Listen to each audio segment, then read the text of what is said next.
Hey, I'm Nashi. I'm Rezlar. And I'm Frosty. Welcome back to the Value Pack. Hold on, I have to gear check Nash right now. Alright, that is some bull jabber. Dude, he CC'd me how to dance. What's happening? Wrestler! People look at you like you're crazy, and they refuse to admit that it's pay to win, and just scream that it's pay to convenience! It's pay to convenience! Big money, big money, big money, big money! Oh shit, we got it! We fucking got it! And welcome everybody to another episode of the Value Pack. Boy, do we have a lot of stuff to talk about today. Nyashi won't be joining us, but we do have two guests here, which I will introduce shortly. We got to talk about the state of Node Wars and also the enormous GLabs patch that came out yesterday, Friday, I guess. I don't know when you're listening to this, but yeah, spoiler alert, Zerker got nerfed. Got to talk about that. But before we get to any of that stuff, got to thank our lovely patrons, Brian Suarez, Garmouth.com, Hawaiian, Melt On Your Mouth, Manaria, and Wavesy. Appreciate you guys for supporting us, as well as the rest of our patrons and all of our Twitch subscribers on our individual Twitch channels, which you can find in the description down below. Now, as I said, Nashi isn't joining us today, but we do have not one, but two guests. So we're kind of going to be having a group discussion, I think largely about the state of Node Wars for the most part. So this should be interesting. First, let me introduce the GM of Notorious, Pax. Thank you for joining us. Thank you for having me. Hello, hello, hello. And also Loads, Digital. Pleasure to be here, boys. And Loads, what is your official title over at Digital? I'm acting GM, holding the title, collecting the money and the gear. Mm-hmm. What were you? I mean, how long have you been GM of Digital? Were you always GM? No, it's been like a month and a half or so. Okay. 2 months, give or take. And for a long time, you were Digital's primary shot caller. Is that correct? Yeah, for about 3 years. And are you still shot calling? Unfortunately, now, yeah. Why is that unfortunate? Sometimes you just want to run around and do nothing. Dude, right? Yeah. Jesus Christ. I feel I don't know you. about do nothing, to be honest. Even when Loads isn't shot calling, he's an information player that's pretty valuable. Yeah. Yeah. So, Loads, give me a little bit of your background. How long have you been playing BDO? How did Digital get started, and how'd you end up in the GM position for Digital? So I started in early 2018, but I actually didn't join Digital until late 2018, and I was just a regular member at the time, so I didn't do anything, and that was a very fun time. But Digital's shot caller quit, and you know how that works. People were trying to find anybody who could basically talk, and at some point, I just kind of took over, and it just ran from there. But I was always I wasn't the GM. Scandal was the GM. And up until very recently, the past 2-3 months, Scandal stepped down just due to certain things going on in his life. And I just took over because I wanted the free GM gear. Yeah. That's a good reason. Well, I do remember I've watched your stream in Node War sometimes, and you always have, like, when you're shot calling, you usually have some weird DP set that's like not complete at all. I'm like, that's a very interesting setup. Yeah, it's a broke man's DP set. Yeah. It's whatever I could find on the marketplace that was cheap enough for me to get. So Digital, because I remember clashing with Digital back in the day. I don't know if you remember, Rezlar. Back in the Hex days, we used to fight against Digital on T2. And then I remember when T1s came out, like Digital kind of back and forth dipped between T1 and T2 for a long time. And you guys have been out of T1s for a while. I know you sometimes go there just to send a message from time to time, but you guys have been out of T1 for a long time, and now sieging. I mean, like, now you guys are one of the big boys, and you kind of have been for a while. So where's Digital's rank in your eyes right now, Loads, among kind of the top 10 guilds? I think the rankings overall for Node War is a lot different from Siege. So I think Node War and Siege, there's a very clear number one. In Node War, I think for the most part, we have a few guilds that are hovering around the number 2 mark, depending on really which players show up, depending on the cap. And that's kind of how the state of the game is right now. It really depends on who shows up and what classes show up, really. But I would say we'd probably be tied for second in Node Wars and Siege. We haven't really fought anybody really on Siege, so I couldn't really say. Maybe third or fourth overall in NA, depending on who we're fighting against and really base locations in Siege. Yeah. Pax, kind of the same initial question. How long have you been playing BDO, and how did Noto get started? And then after, we'll kind of talk about the whole Clash Noto alliance. So I've been playing Noto. I've been playing this game since day one, and I made Noto back then. Noto was originally just a group of friends from the game Lineage 1. Oh my god. The first one? Yeah, that's old. We came over together and kind of approached this game the same way we approached Lineage, which was this little hit and run open world squad that just caused problems, but like had a lot of gear but very few members. And then slowly over time we recruited, took a few merges. Node Wars came out. We got into Node Wars. Wanted to go as a Siege guild for a bit, so we went into Siege. The goal was to cap all 5 regions. We did that. Eventually, Siege got boring. We quit sieging. Ran around as a Node War guild that was really strong for a while, and then got bored and quit. And then we came back about 5-6 months later. And when we came back, we formed the Alliance, and then we've kind of taken a different approach to the game. Casual mindset, kind of play what you want, play with your friends, and got lucky and got to the top. I mean, we're not number 1, obviously, but like, let's say we're a solid contender for top 5. And really, that's about how it goes. When Noto took that sick break 2 years ago, I think it was like October, 2019. What game did you guys all start playing? What was that sick badass game? Arcade. That was I'm gonna go ahead and just credit Briz with that one. How long did Arcade last? Because I don't know. Did you guys come back to BDO immediately, or was there like a break after Arcade where you just started doing other shit? We went to play Arcade, and then I went off. I didn't really play much of anything. I played Arcade for a little bit, but it wasn't really my kind of game. And I kind of just went off and did real life stuff for a while. That's when I started playing pool, and didn't really play games at all, to be honest. I guess I played a little bit of League. That was when I went back into League and got Diamond again. But then I did that, and I stopped playing League as well, so I just didn't really play anything. And then one night, I was sitting on Discord with a few friends, and Briz had logged into BDO. Again, I guess I got to attribute this one to Briz, and he's just like, hey, I'm playing BDO, and it's kind of fun. You should log in. And so I logged in, and I was messing around for a few hours, and I was like, I'm just gonna casually play the game. And then people were like, you're remaking the guild? You're remaking the guild? You're bringing people back? And I'm like, how many people want me to remake the guild? And I got enough people who were like, go ahead and remake it. Yeah, I will rejoin. And I was like, okay. So I remade the guild, and at the end of week 1, we had 65 people. And I mean, from there, the story's known, I'd imagine. So, yeah. So my curiosity, because I don't really, I'm like, I guess technically I'm an officer, but I'm like the worst officer of all time because I haven't second worst. Seen anything officer related in months. But what kind of, so you guys allied with Clash, became an alliance, you and Noah. Noah's been GM of Clash for a long time, and Reslar, you were in Clash way back in the day when it was just Clash. I remember for a while. And what kind of, like, why does that alliance work? Because a lot of alliances fall apart. I mean, you see alliances, nowadays the alliance is more of a formality because you just have extra members in your guild with the whole 150 cap. But prior to that, it wasn't. Alliance was a huge commitment, and it's difficult for 2 different GMs with 2 different mindsets to kind of agree on stuff for a long period of time. So why did that alliance work, in your opinion?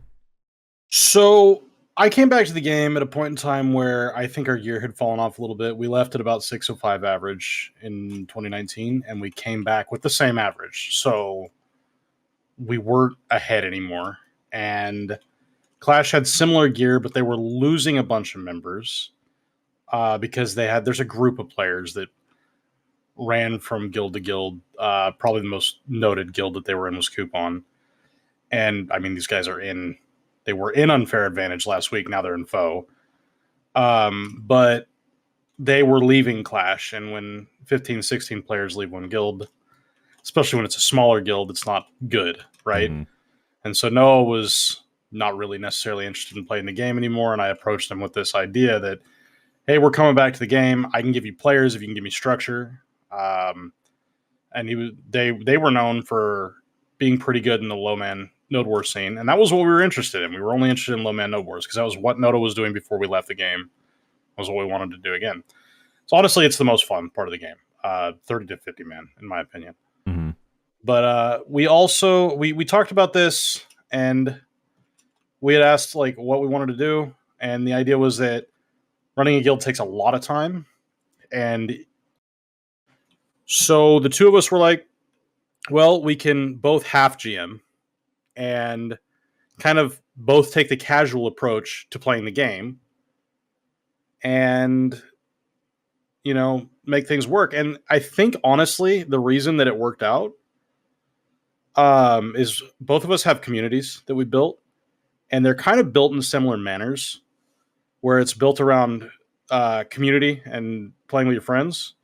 And we just happened to get lucky and have a bunch of strong players who play this game a little too much. But honestly, I think that the alliance worked out because of the casual mindset, and the two of us both being here to GM lets us lighten the burden for each other. And really, that's about how that goes. After being in the alliance for a couple years, they semi-recently, 6 months ago now, changed the alliance system to where the cap is now 150. I'm curious, Loads, from your point of view, where you probably didn't have alliance before. I actually don't even know if you guys do now, but I assume you do. What are your opinions on the current iteration of the alliance system? Well, I think the current iteration of the alliance system is, I think it would have been good years ago. I think it basically forced guilds to decide whether or not they wanted to do alliance system just because of the necessity of 150 players. It makes it easier. So, one, similar to what Pax was saying, you get a lot of players, you get an influx of players. It helps cover up for, days, activity. When people stop playing, you still have a large pool of players still playing the game. And so it helps keep guilds alive. But in the same essence, it can also kind of destroy guilds because it forces guilds to mesh together. And it doesn't always click with different communities. Sometimes they clash, they have different personalities, and that ends up destroying one guild. And when they make these alliances, sometimes the guilds realize their previous guild wasn't as strong, so they end up leaving. So when the alliance doesn't work out, the smaller guilds end up leaving with less players than they started going in. Yeah. I think it was sold, correct me if I'm wrong, but I think it was sold to us originally as sort of, this is going to help a lot of these smaller guilds be able to compete with bigger guilds. And at least from my point of view, it almost seems like the opposite is true. The opposite, yeah, exactly. Yeah. What it really did was it made it so the smaller guilds, all the really big time players, realized that the flood of strong players are going to go to the bigger guilds simply for the sake of being competitive, being a strong guild, right? Yeah. So I think they made the system so that weaker guilds could compete with big guilds, assuming that the players would combine or the guilds would combine to, kind of meet the averages that the higher guilds had in gear score. But really, it just made it so everybody flooded into the bigger guilds, and now we have 8 to 10 guilds and about 6 big guilds really left on the T2 scene for the most part. So that kind of shows exactly what it did for the scene. Yeah. Pax, go ahead. I was going to say, do you mind if I throw a little bit of Yeah. input in here? So I can see where this is coming from, but I also kind of disagree that it hurt things. There's always been a defined high end in this game, and the gap has just been so wide, it's not really something that you can cross unless you're really trying to or you get lucky. But what I think that this alliance thing did is it allowed for, well, it coupled with siege caps, allowed for a lot of these middle tier guilds to form up and bring real numbers and have a relevant presence in middle tier siege. Which now it seems like the big guilds are mostly stepping out of middle tier siege, which I think is good. It allows them to play the game. And I think a lot of us view the scene from our own perspective where we're like, okay, we're all high end.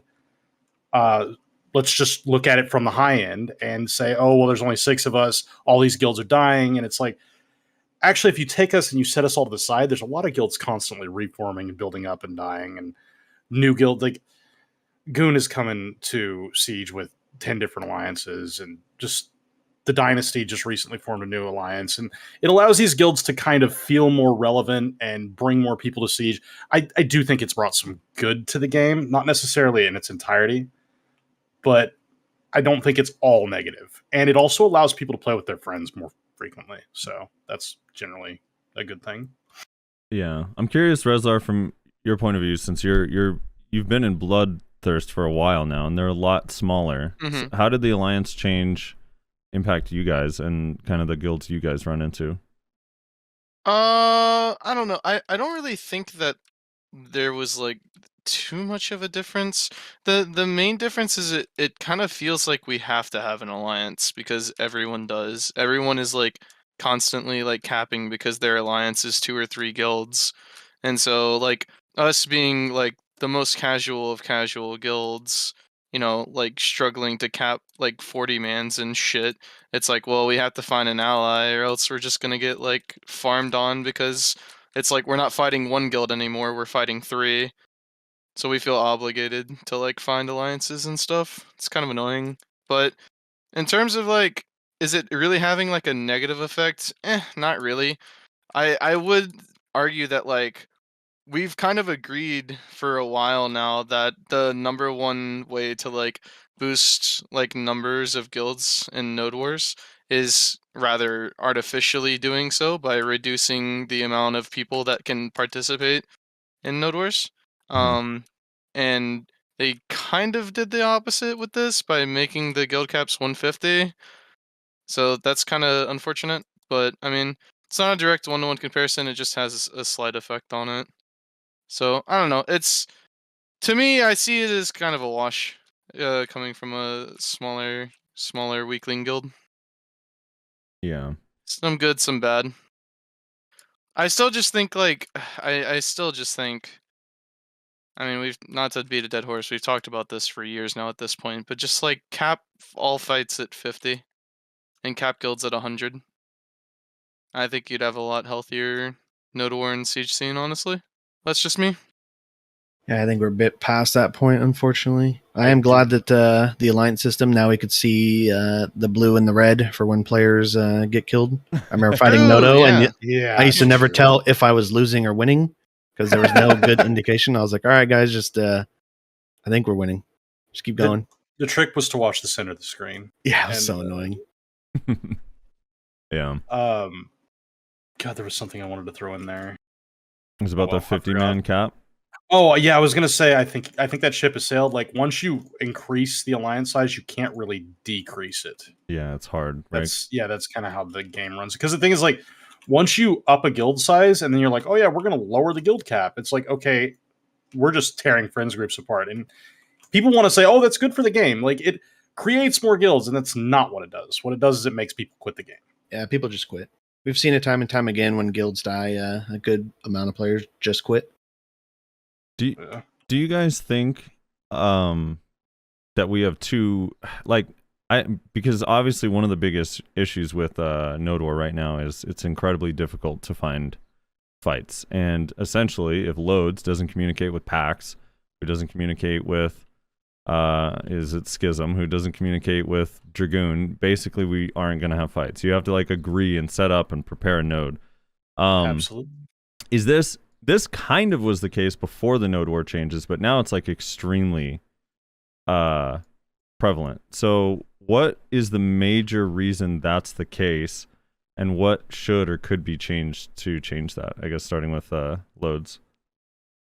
I mean, I think it's really just a Node War system. So before we were able to drop on any region, it was just depending on what nodes, right? So it was every region had different nodes that were available for the day, but you can go to any region. So it still worked. It still worked similar to how it does today. The difference is that we all knew which nodes that guilds were willing to fight on based on the cap of the node, and the tiers didn't matter as much. But so there was still some sort of like politic work. Mhm. You would drop and you'd be like, hey, there's 6 built here, and you'd reach out to the guilds that you knew that dropped on that cap for that day, and you'd go from there.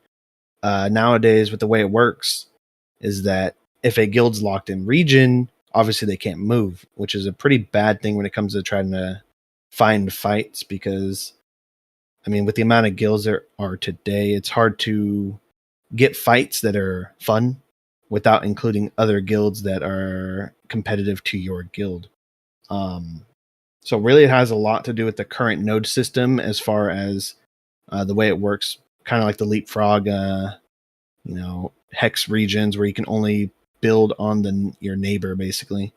And so it makes it difficult for organic fights to happen, because if a guild that you want to fight is locked in a place, then you're forced to drop there. But if you also own a node in a different region, then you're forced to give a day to where you have someone drop, clear your node, and then you have to drop and try to get that fight that you were hoping to set up.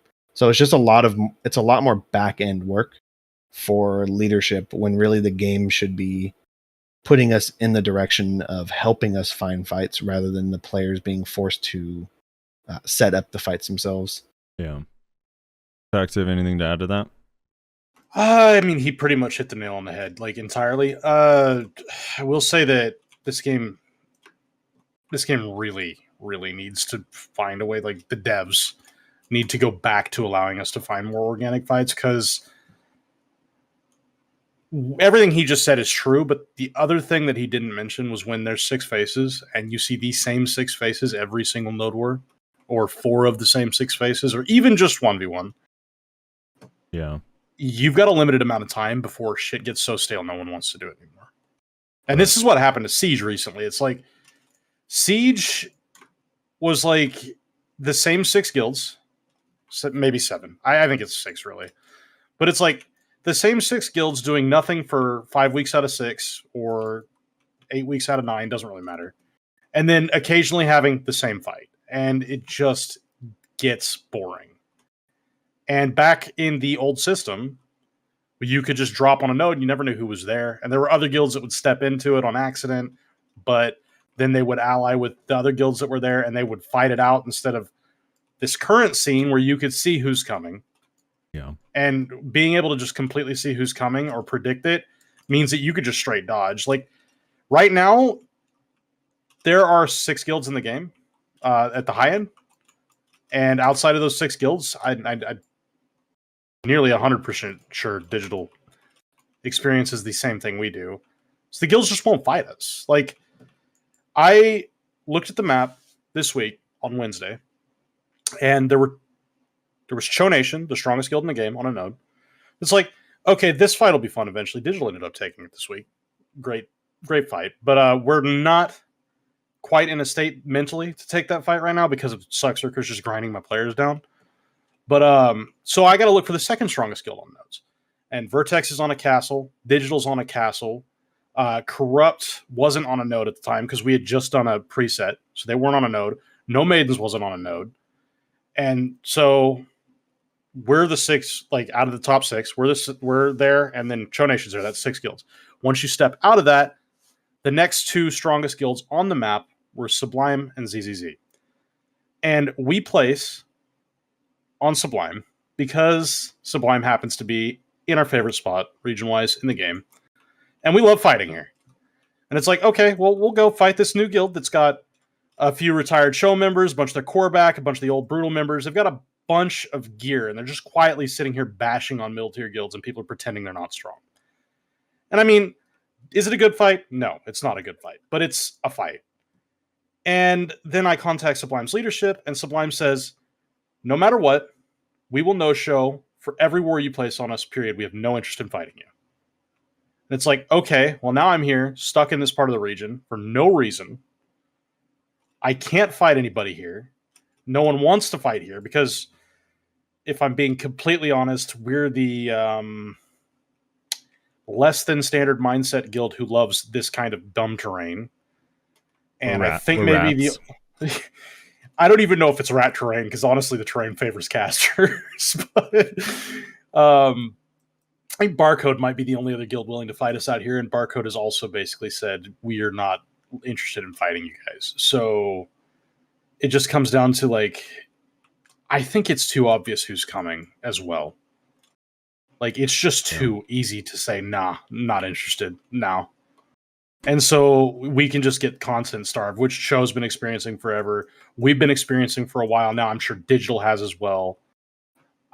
People are offering these handicap fights where we go low members or 1v2s. Like, Vertex took a 1v3. I know recently, and I heard Reslar was pretty mad at me about this, but we placed on an off night on a node, and Bloodthirst Alliance was there, and Kyokai's Alliance was there.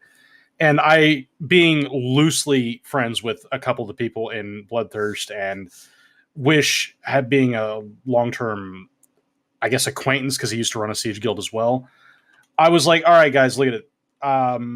If you guys show up, and it's not clear that we're either going to win or lose at the hour mark, I'll walk, right? But it's just like me trying to get any kind of content for my guild at all. And obviously it's not fun to go into Blender, but when we're built on town spawn, there's a good chance that it doesn't work out, right? And, you know, it's like, I give my guys an hour of content, I give you guys an hour of content, and I think that's fair. But I don't know. It's so frustrating. Rez, your opinion on that night? On that fateful night? Yeah, so it's funny, you were talking about how, like, you gotta reach out to, like, guilds and, like, talk to them and, like, set up fights with leaderships and stuff, but you also have to go into T2 Discords and announce your 1v1 that you've set up to everyone in Discord, so that Siege guilds don't come and drop on your 1v1 that you've had set up for a week.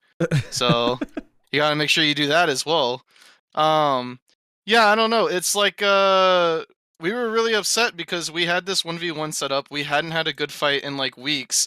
And then literally like 7 o'clock hits, 1 hour before Node War lockout hits. And they're like, oh, APOC dropped on Node. And look, Keokai and Wishere were like, we think we can take him. But a lot of people on Bloodthirst side, were, myself included, just like, what the fuck? There goes our 1v1. Like, we had a good 1v1 for the first time, like, in probably a month, maybe even a month and a half, we had a good fight. Because up until that point, the only two things we had done is kill sticks and get fucked on by Digital. And Loads can probably attest to that. Because literally, just like 3 days before we fought, or we were gonna fight the 1v1, we let Digital farm us for 20 minutes, and literally as they killed our fort, a couple of them said, "Thanks for showing." Like, so, like, I don't know, it's just fucking, it's just so miserable fighting these guilds that are like way stronger, and especially it's infuriating whenever you try to set up fights with guilds that are around the same strength as you, and then they get interrupted by guilds way stronger than you anyways. So it's like, well, fuck. Do you mind if I speak up on that? Yeah, I kind of have a counter argument to that too, but I'll let you go, Pax. Well, okay, so first, I know it's obnoxious to say it in the T2 Discord that you're fighting, but a lot of the high-end guilds respect the 1v1s when guilds post there. We don't know everything that's going on. We just see numbers on nodes and go, potential fun here. And that particular night, APOC was looking at a 3-fort node in the middle of the desert, which was a Sublime Raw 1v1 that we had thought would be fun to crash as well. But Sublime reached out to me and said, hey, we're 1v1ing Raw. Can you not place on us? Then there was a 6-fort node in Medaya that Digital was already crashing, and we knew Digital was crashing. And I had said, hey, Noah, you wanna crash this with Digital 2v6? And Noah had said, no, I don't think that's a great idea. Like, if Digital crashes it solo, it shortens the fight, and it's fine. It's not a big deal. But if we crash it together, it's an actual problem. And it's like, okay, so we didn't crash it together. And then I'm looking at a 4-fort tier 1 that is off so far in Balanos that I think we'd actually be screwing over T1 guilds who are brand new to the game. And a 3-node tier 1 that looks like it's all unnamed guilds as well. And again, we don't want to discourage players playing the game. And then a 6 fort tier 1 where we automatically just get zerged out instantly and die because it's a T1, and when you get 6v1 in T1, there's not a whole lot you can do. And we know that the named T1 guilds are on the 6v1. So, like, you're goon, you're isolated. I mean, Excalibur's been talking a lot about us, so obviously they're a presence with an opinion. And then we see this 3-forter out here, and it's like, okay, well, this 3-forts is right next to Kyokai, who we know brings people, right? So at the very least, we get to hit Wish Fairy's guild. And, you know, people get caught in the crossfire. And it's like, after we place and after cutoff happens, Mina reaches out to me and he says, hey, you're on my note, aren't you? And I was like, yeah. And then we start talking about it, and I offer him this, well, we'll walk it an hour if it's not obvious we're winning, right? So we don't just sit there and blender people for 2 hours, because as much fun as it can be to be on the blendering end of that, it is really not fun to be on the other end, right? We've all experienced that. And I mean, I think Wish was completely right. We brought 45 people. Kyokai's Alliance had 50. Even after the Bloodthirst unfair advantage call to not show up happened, they had 20 to 25, and both sides had 5 show mercs or 5 stray mercs, or even 2 APOC mercs. All these mercs at 700 plus gear score. It's like, you take twice our number of players, you take 700 to 730 player gear score players as mercs. That's 10 out of the 90 players that'd be there. And then you just take the average, and you're going to have enough firepower to, at the very least, last the hour, if not kill us outright. Because I think you have cannons, you have utility, and you have town spawn. I think it's completely possible to kill us if both guilds just show up full force and try. And this was one of the benefits of the old Node War system, where you drop on 45 man's blind, and when the strong guild was there, you had to zerg them out. Yeah. Loads, what were you going to say? Yeah, I mean, I was pretty much going to follow up on what Pax was saying at the end. Like, a lot of people complain about the new system because, you know, it's hard to find fights, and you really have to go out of your way. But the old system, you would drop, and sometimes you'd end up in that blender where a really strong guild was there, and you were just praying that you had a single ally, and you ran into a blender for an hour, and after that hour, you had your fun. And did people like dying over and over and over? No, but you always still got that hour of content. And I think nowadays it's a lot easier for these up-and-coming guilds really to get their fights that they want, but it doesn't seem like a lot of guilds want to put in that extra little bit of effort. And what I mean little bit of effort is we have basically a hub for people to reach out to almost every single guild, let them know what's going on. If they really want a 1v1, they could put it there. And for the most part, 99% of the guilds are not going to drop onto your fight or ruin your fight, because there's no point. There's not enough guilds to discourage people from playing the game. We want people to actually enjoy playing the game. So it's not as cutthroat as really it used to be back in the old days. Like, sometimes you would just drop on a 6 fort, realize 4 of them were OTG sticks, 1 of them was Cho Nation, and then it was you, and you're like, well, I guess we just lose then. So nowadays, really, it's a lot easier for these guilds. And I know they complain about having to 1v2 or 2v1 a big guild, but I mean, that's all we used to do back in the day was 2v1 big guilds, have our 1v1 for an hour, and that was fun. I think a lot of the mindset is, oh my God, these guys ruined our fight. I can't believe they did this. Now I have to go in and post on a T2 Discord just to tell them I'm here. I mean, if you don't want to do that, then expect for guilds who are looking for content for their own guild. Keep in mind they are running a guild as well, are also trying to get their players content, and you can't really blame them if they don't know what's going on. So I think like it's just two sides of the coin that a lot of people don't really like try to look at. I wanted to add, Caliver said in chat, he kind of mentioned this in chat, but I definitely miss the times where like 6 guilds would be trying to zerg out Cho, and one of the 6 guilds halfway through, I guess, got baited by Cho and changes sides and then ends up killing everybody. We've all experienced that. Yeah, usually Scary. We're Scary. Remember when Scary's running things? He's like, hey guys, by the way, we're with Cho now. And you're like, wait, what? Why? Why? It's like, that doesn't end well for anybody.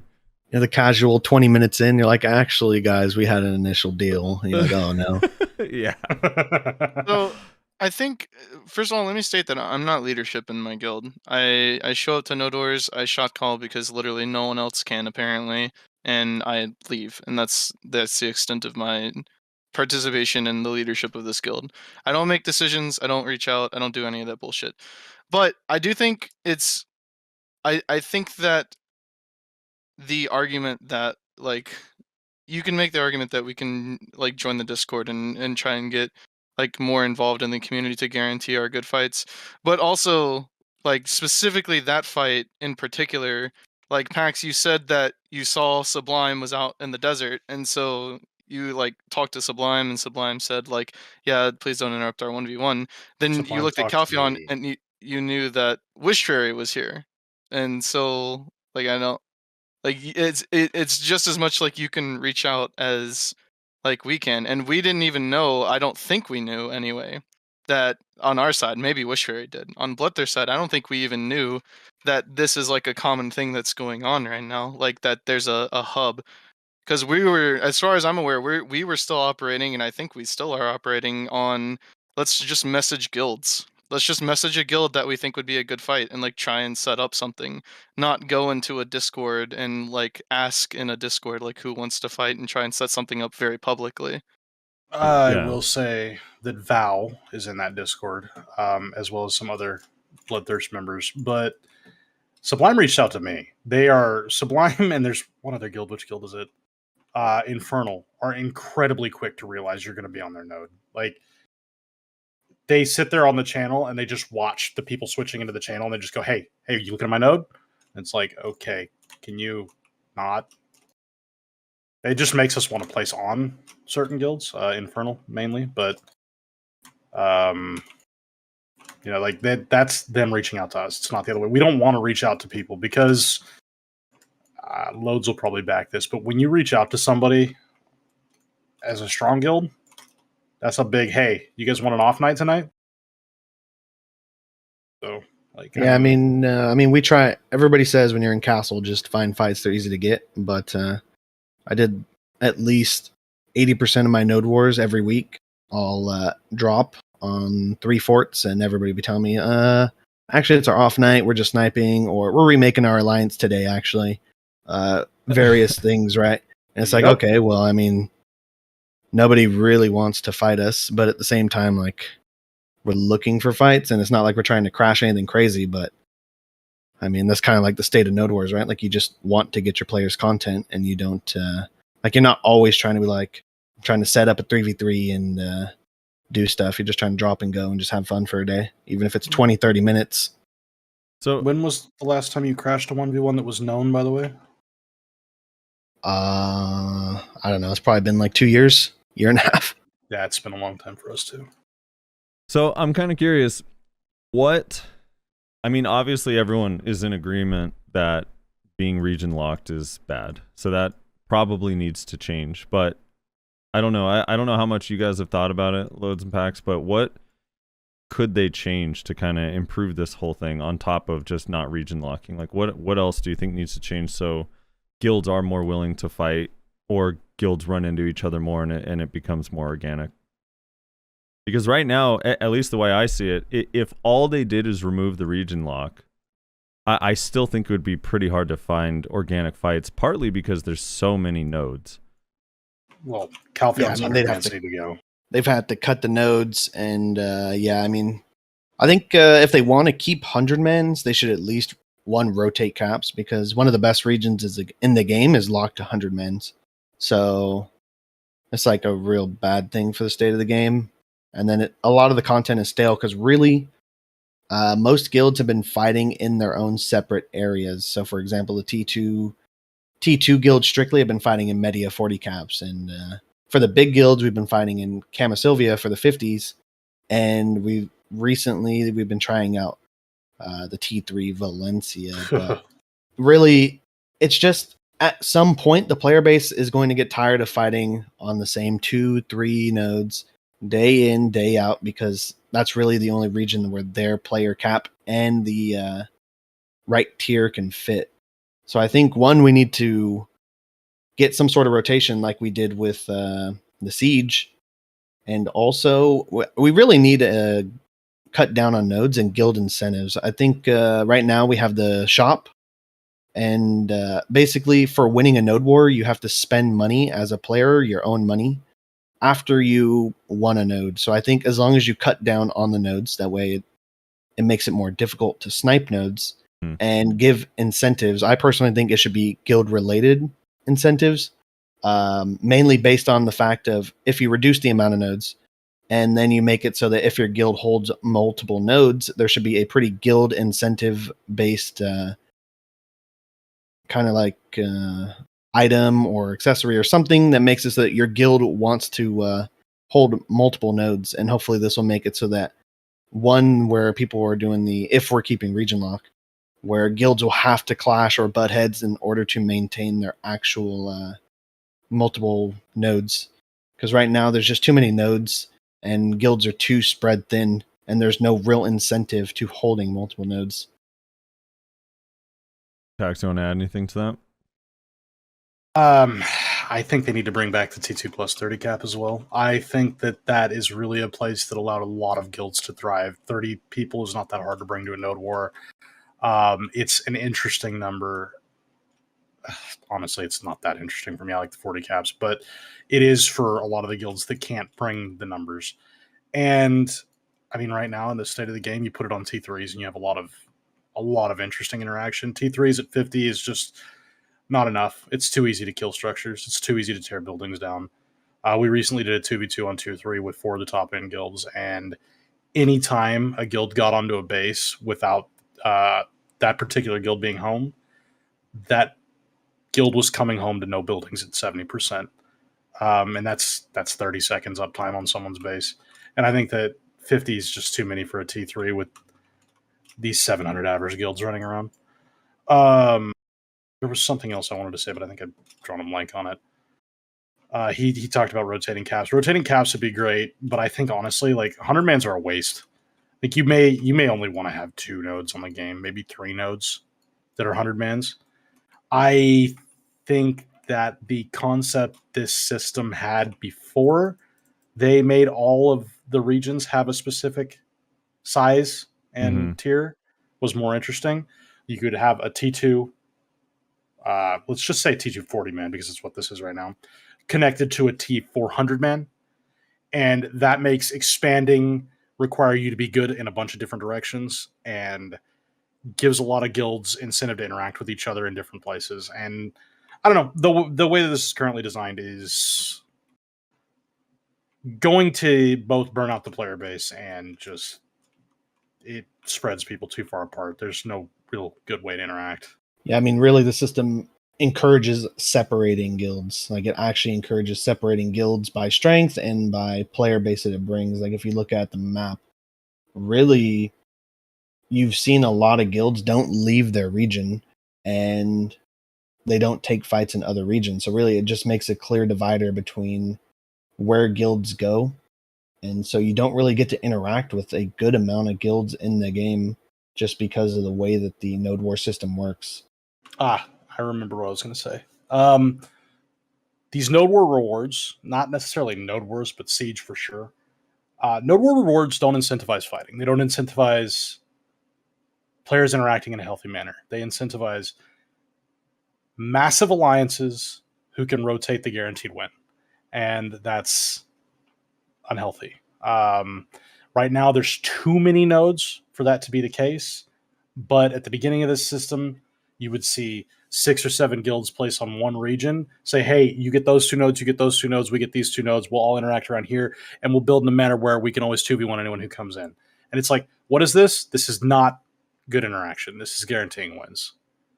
And it's just, I appreciate making PvP relevant, but I don't think it's necessary because sad fact is PvP is the end game in this game, and that's what players are going to want to do naturally. I don't believe you need to incentivize it. So you don't really think the rewards need to change for Node Wars, you're saying? I think the rewards don't need to exist, to be honest. Interesting. Yeah, I mean, I guess you could make an argument that it kind of attracts more snipes, but I don't know. I always kind of wished there were some maybe weekly or bi-weekly event nodes. Like, do you remember back when nothing was region locked, when something was backtaxed a long time ago, it was like a big deal and everyone wanted it. Backtaxing was fun. I mean, that's gone as well. Forgot about that. Multiple week back tax. I remember there was like a 6-week back tax in the desert. Nobody wanted to go there because it was a desert, but it was like 6 or 7 weeks of back tax. You're like, well, I guess I have to go. Yeah, and then you'd get like 6, 7 guilds. I don't know. I mean, I think something like that would be very fun and interesting, to be honest. Something to centralize. I mean, I think similar to that idea you're talking about is kind of how T1 works right now, is that they're forced to build in only 2 regions, and the region's really small. There's not a lot of nodes in the T1, so it feels like really anytime they do their big fights, everybody and anybody can reach those nodes, so it feels like a very large, engaging fight. And obviously they have less numbers per guild there, but it's similar to that, what you're saying, like gives people a reason to fight over small or specific nodes, something like an event, or I'm not sure how they would do it, but something that incentivizes guilds to actually want to drop on something specific. It centralizes all the players or a lot of players and guilds into one area. Yeah. Rez, do you have anything to add or any opinion on that? Like kind of the way it works now and what maybe they should change? No, I mean, I pretty much agree. I don't know if I agree with the you don't need rewards thing. But I can definitely understand why like PAX would have that opinion, because for sure win trading is like the lamest fucking thing you can do in a node war.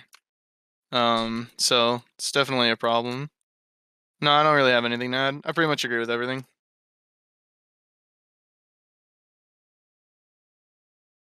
Do you think the reward should be improved? Man, I don't know. No, maybe not. Okay, I don't know. I'd really have to kind of like sit on it and think about it a little bit more.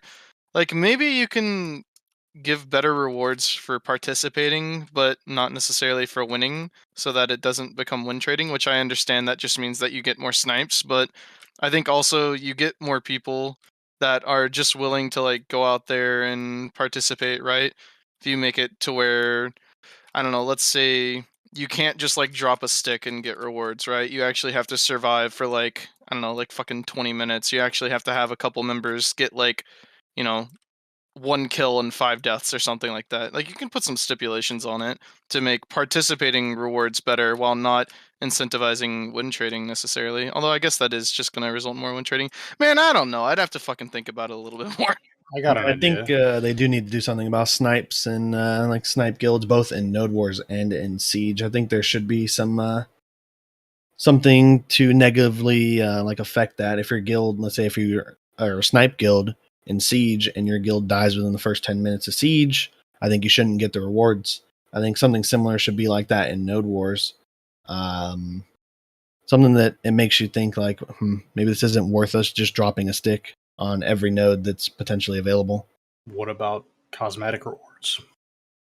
I mean, cosmetic rewards or titles and stuff like that, people always eat that up. Not relevant to the player base that doesn't care about it, and it doesn't really incentivize trading, because like once you get it, you have it. What if it rewards were tied to almost like at the end of a week, if you've defeated a certain number of guilds, then your guild gets rewarded instead of a certain number of nodes. Well, I was saying specifically defeat a certain number of guilds specifically so that way it's not just snipe guilds placing. Like you actually have to have some sort of fight. Like someone needs to die in order for you to get a reward. Well, I don't believe you can hold X number of nodes without interacting. A lot of these guilds take 6 or 7 nodes, but are weaker guilds. If there was some incentivization to stop that, there are so many guilds that could very easily police and interact with that. Like when we're on Castle, or when I've seen Digital do the same thing when they're on Castle, you just chop guilds in half that have too many nodes that are getting them for free. And I think that if you said, hey, if you gained 5 nodes this week, you get X reward, I think that alone would be That would incentivize a lot of fighting, I think. It would have to come with fewer nodes, though, right? I imagine because because it's still like when I look at Calpheon, I'm just like, holy shit. I think at one point Ingenium owned like 10 nodes in Calpheon. Yeah, but that's because no one felt a reason to go stop them. Yeah, so many exactly. guilds could have stopped them very easily.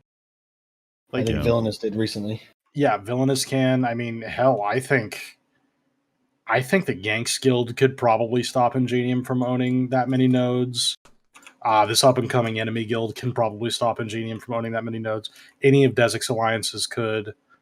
No Maidens could. All the top 6 could. Barcode I mean, that just kind of shows like how little guilds actually care about nodes. Like that's that really shows our node system and like its major flaws. That they built the system to where people would leapfrog, and really nobody cares about it. Nobody wants to do it. Nobody cares. So it's kind of like just a major flaw in the node war system itself. Capping 10 nodes is not hard currently. The hardest part of capping 10 nodes is telling your players, hey man, we're not going to have fights for again. 2 weeks. Yep. Yeah.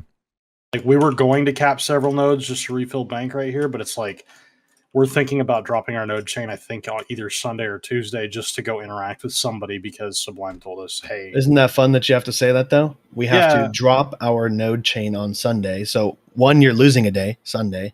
That's like the biggest day guilds lose their node. Yep. Monday, no fight because Monday. Tuesday, you are now looking for a fight. And if you don't find one, now you have to pray you drop on one and actually get a guild. So, you have Sunday, Monday, and Tuesday potentially not getting a fight 3 days in a row. And if you're not a siege guild, then obviously no Saturday. So that's 4 days in a row that potentially a bunch of guilds are having to deal with where their player base just doesn't get any PvP content. Yeah. Let's talk about the other super balanced and really fun competitive PvP scene, the siege scene specifically.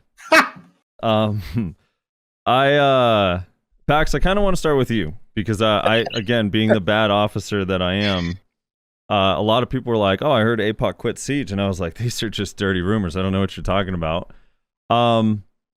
Did APOC quit Siege, and if so, why? Okay, people are saying APOC quit Siege. The reality of it is we did not quit Siege. What we did was we moved from a rotating castle mindset to Digital's mindset, which is we'll Siege when the Siege looks interesting. We'll Siege when the Siege is fun. Money in this game, grinding, had come to the point where if you're rotating a castle with 3 guilds, you're making, on average, 950 million silver a week for 45 minutes to, well, realistically, an hour and a half of participation, because you got 30 minutes pre-war to set up and buff, 45 minutes to chop all the sticks, 15 minutes to end everything, right? And that's about the time it takes in Siege. I don't care what people tell me. I've done this many times. That is about what time it takes if you have no opponents. And as a rotating group, you get opponents when you choose to get opponents, which is once every 2 months, maybe once every 3 months. And that's 950 million silver in an hour and a half. You can make that grinding.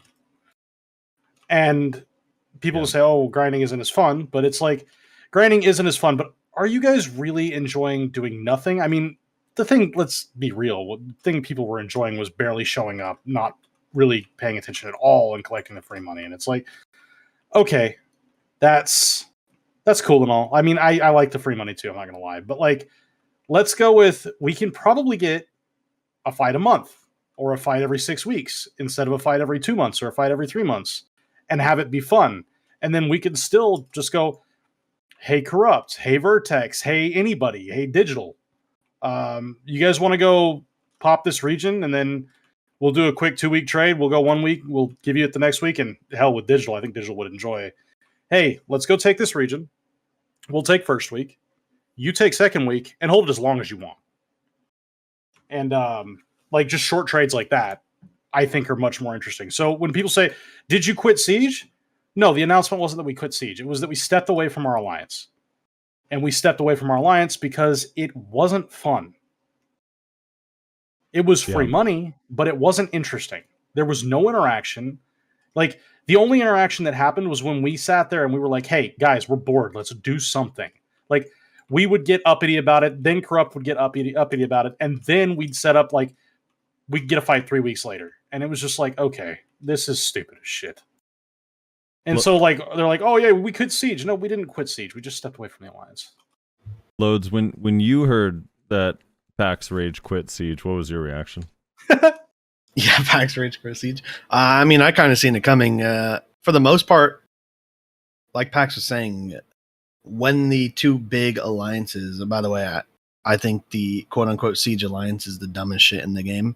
And people who still follow it or wanted to follow some sort of alliance are the reason why like nobody wants to do Siege. Because there's no point in showing up to fight these alliances when you're just going to get absolutely destroyed on these nodes or on these sieges. So when I heard that APOC was kind of looking to and step away from like the alliance and kind of like those sort of siege fights, I was like, hey, welcome to the club. You'll get to pick and choose when you get to fight. And if a fight looks interesting and you fit into it, hey, you can pick. If there were still alliances, you get to pick your side. And I mean, I think it's the funner way to play, really. As far as like caps and stuff go, I really like it when guilds drop on me and try to take it from me. And I mean, I'm going to be defending my castle until I get evicted. Dude, I'm sad Joe isn't taking that 1v1 because I'd love to see it. I actually think you guys could hold that. Pushing castle is not fun 1v1. I highly doubt anybody will ever push a 1v1 castle on Untapped. Trust me, I know. Yeah, no, it's miserable. Until recently, right? I think that they could have still gotten you off of it. Right now, I'm not sure. And it's not like they're weaker or anything. Like, that's not what I'm trying to say. Like, it's just with the castle advantage plus your comp, I think they need a second guild. I mean, I think they have a chance to take it. Like I said, it's just whether or not they want to. I mean, at the end of the day, you're going into a grinder in a castle, no matter what. Like you're gonna. I don't think Cho's ever been in a grinder before, right? Not in years. Not these members. Yeah, and it's not fun, and you have to have a very special breed of player to want to push a castle solo as a guild. Yeah. Vexus members, you really need to. You need to get the Vexus crew back together. We loved it. Yeah. Hey, some of those boys are in show. Yeah, they know. What up, Paladin? So I'm of the mind. I actually think that the castle part of Siege is incredibly outdated and doesn't fit our game anymore. Partly Agreed. because of the whole blender thing.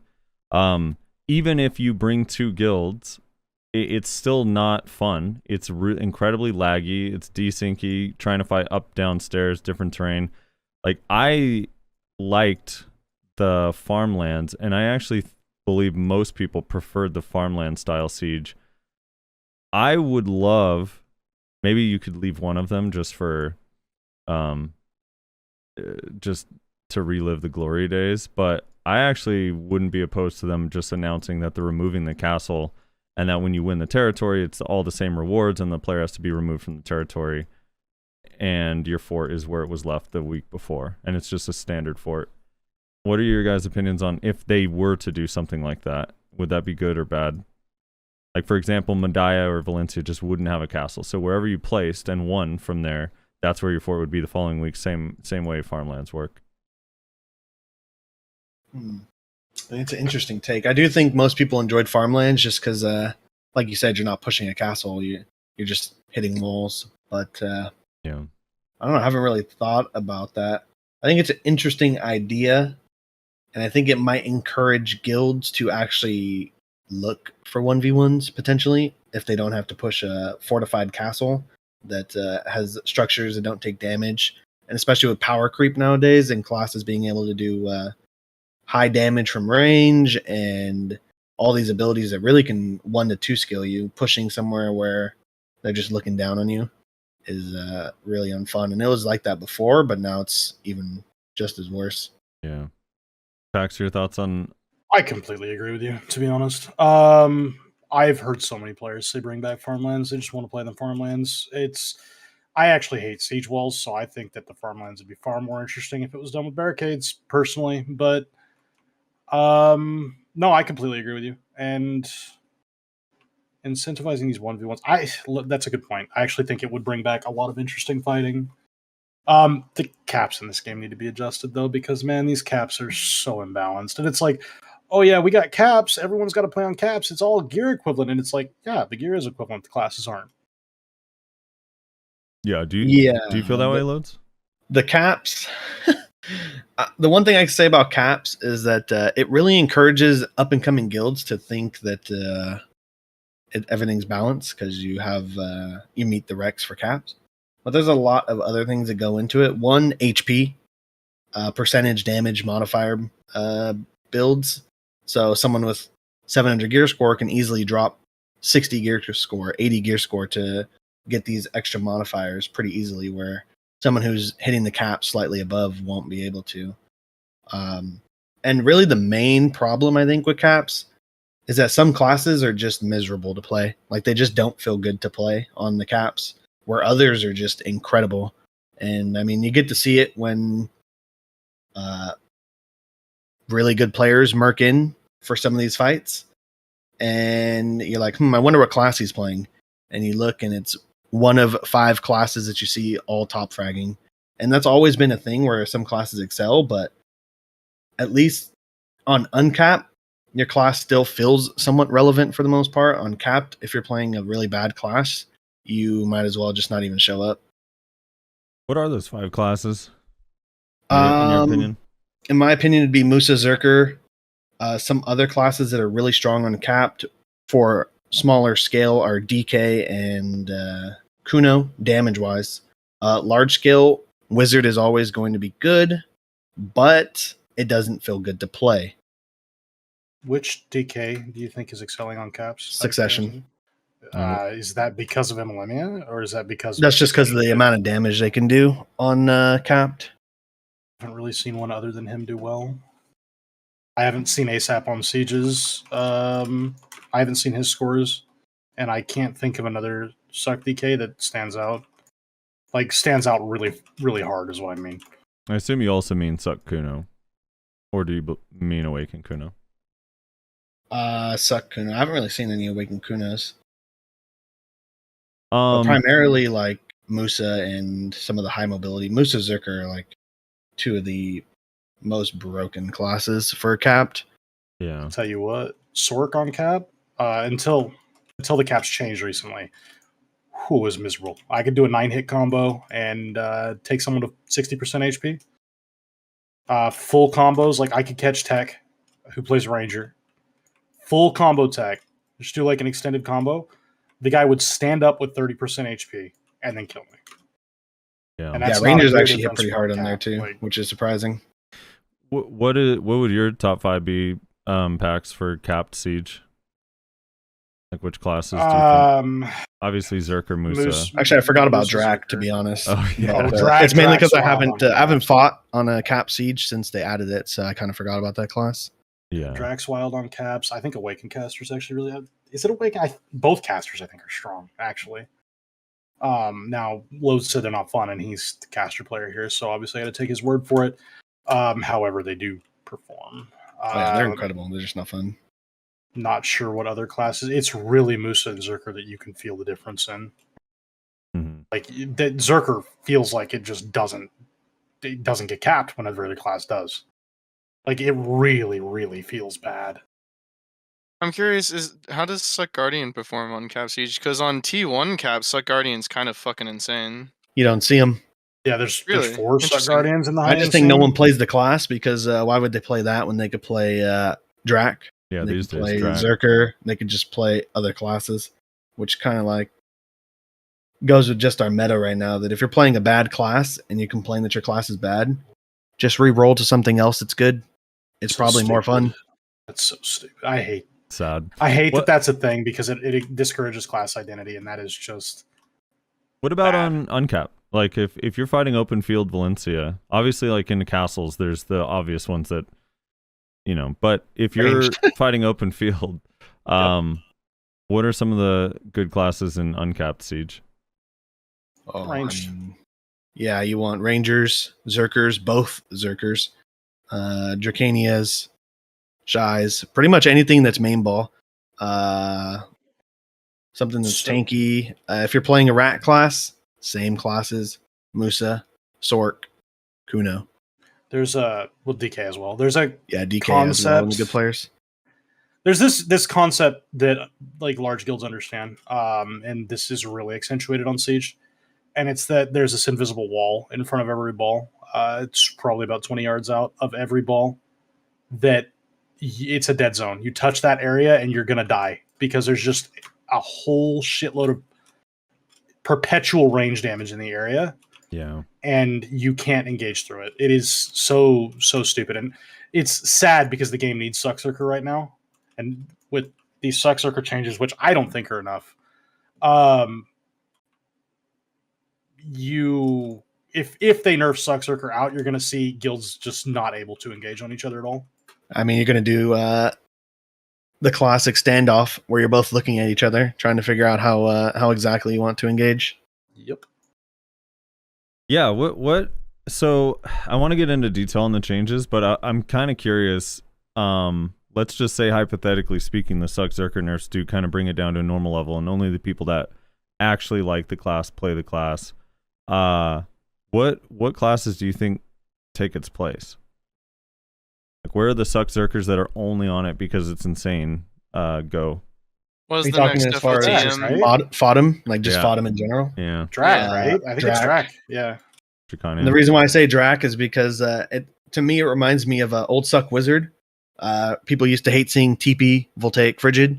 That class looks pretty similar. Dive in, use your 2 to 3 buttons. Am I dead? No. All right, Shift Q, back up to full, do it again. Gutter was comparing it to Awaken Caster, actually, but yeah. Yeah. Drac is nuts. And Drac with mages around it is even more scary. I will say this. I think that without Succ Zerkers, it actually causes Wars to be more interesting. Because while I just said Succ Zerkers allow you to engage on each other, because they do, they change the definition of safe positioning, and they allow you to force engages when someone makes a mistake, which is a concept that you learn playing other games, specifically competitive arena games. But I think, and Loads and Noah are very good players when it comes to this, but it causes you to innovate how you fight a guild. Instead of standing there just staring, Loads would have a 15-man group move off to the side while the opposing guild's 35 to 40-man group is sitting there staring at his 20-man group, 25-man group. He'd have this 15-man group, causing them to go, oh, okay, I'm under pressure. I need to split players off. What do I do here? I don't have the means to split players off on the fly. I need you and you and you to go here. And then all of a sudden, that 25-man group gets to engage on that 40-man group because their brain isn't in the fight in front of them. And then you get more moving parts in a war. You get the 3-piece ball comes back, I think, which is right now guilds are running almost no flex. It's insane, actually. I mean, flexes are basically bona fide cannon teams for the most part. Yep. Yeah. I Or actually cannon hunters. I think bringing back the three-piece ball is more interesting because, like, I think we only ever saw 2 guilds run 3-piece ball. I can't think of another one. I mean, it's a lot harder to run. I'm curious to your guys' thoughts. There's a discussion I see a lot, or people argue about a lot, and I think in our Discord we've had this discussion, but sort of in the modern era of balance, so post CC changes, let's go, so 2018 and beyond, what, in your guys' opinions, and I'll ask all three of you, I'm curious your opinions, was the most oppressive meta? And just as like a recap or reminder, we had the Succ Wizard meta, we had the Succ Sage meta, we had the Awakened Musa post rework meta, the Succ Zerker meta, But the Corsair meta too. and then the Succ Corsair meta. Like, those are kind of the 5 big ones. If you could rank order those, which ones were the worst or the strongest? I guess starting with you, Loads, in your opinion. Strongest one was Sage. There's nothing worse than dying instantly to a class you couldn't hit. Sage, both Awakening and Succession, it was just not fun to play against. You think Awakening too, huh? Yeah, it just wasn't. When you had really geared players, I remember Ben from Black Rose could pretty much kill like 30 people by pressing one button and it stunned you and you just died. Nothing you could do about it. He's And also hitting such a people- good player. Hitting people over walls. Remember those Yeah. times? Walk up to a siege base or even a fort, hit you through your gate, and you're like, huh, I guess my base isn't safe anymore. So Sage is definitely like, it was the most oppressive because the wizard meta, I think another one you mentioned, you could hit wizards, and during their prime, obviously they had PA, but isolated, they were still strong, but it wasn't like, wow, this class is untouchable, unkillable, and it just does infinite damage. Right. So I think Sage is definitely number one. Six. Second, I'd probably say is the 200% Succ Zerker meta. Yeah. So not the one we're in currently, but the one where every push, that guy that you just killed 30 seconds ago, he has the 200% again. He's using it again. Yeah. Dude, I remember Clicks going crazy with that crap. Yeah, so that just wasn't fun at all. I think any gimmick metas where it's like 100, 200% spams, it's unfun gameplay. Some people are asking me to, or reminding me to throw in Awaken Nova, but the only reason why I didn't mention Awaken Nova is because I still don't think it was ever as widespread as the other 5. Nova also mixed in with Sage, and Right. we all know what everybody defaulted to first. Right. With Sage. And Nova was still good once Corsair got its meta, and everyone defaulted to Corsair as well. Yeah, I See, think Nova Nova coming was back. very strong. I don't think it was weak. I just don't think it was as abusable as stacking Yeah. compared to the other ones. So yeah, it'd probably go Sage, 200% Succ Zerker, Wizard, Corsair, and then really there hasn't been much that's been too bad outside. I will say before Artifacts came out, this Succession Zerker was pretty annoying to deal with. Post Artifact, I actually don't even think the meta is that bad. It's a little annoying, but in comparison to some of the other things, it's not nearly as bad. I am glad it's getting nerfed though. Trust me, I think it's too protected, but Yeah. I'd rather fight this version of Zerker than 200% Zerker. Some guy who used to go 1 in 90 in Node Wars is now going like 150 and 30 just because he's pressing 200%. Pax, your top 5, is it the same or different? No, I disagree with Loads here a little bit. So I obviously agree that number 1 was the Succ Sage meta. That shit. Mm-hmm. That they were invisible on top of unhittable. You couldn't track them well.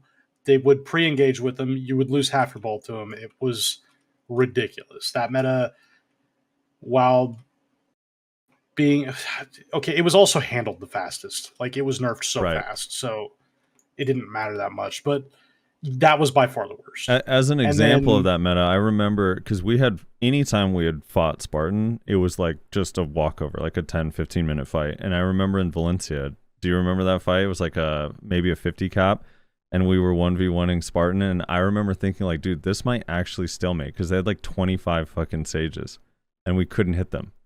And everyone was frustrated. And it was like the shot calling was 90% of you just, guys, I know Succ Sage is awful.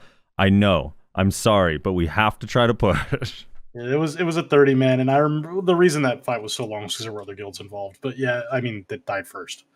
But yeah, I remember that. It was obnoxious. Okay, so second is the current Succ Zerker meta. I think that Loads is differentiating the 200% meta, and I don't think there's a differentiator there. He says, okay, one guy gets to go 200%, 200%, 200%. And like I pointed out, Clicks was going crazy with that shit back at that point in time. But right now, there's a 30-minute cooldown to 200%. You're running 8 to 12 Zerkers on a 50-man with the top guilds, right? Aside from us and No Maidens currently, who are running 4 to 6 on good days. That gives you, let's just say 10 gives you 1 every 3 minutes. You engage once every 100 seconds to 3 minutes. You're getting a 200% every other push right now. Yeah. And I think that is something that is absolutely the case. These guilds are hitting 200s constantly. We fought in that 2v2 last week. I'm fairly certain Mafia had a 200% every single push against us. And that is on top of Succ Zerkers moving 9,000 miles an hour, fishing you out of your protections because of this game's, I guess, netcode, causing desync, which creates gaps where there shouldn't be gaps.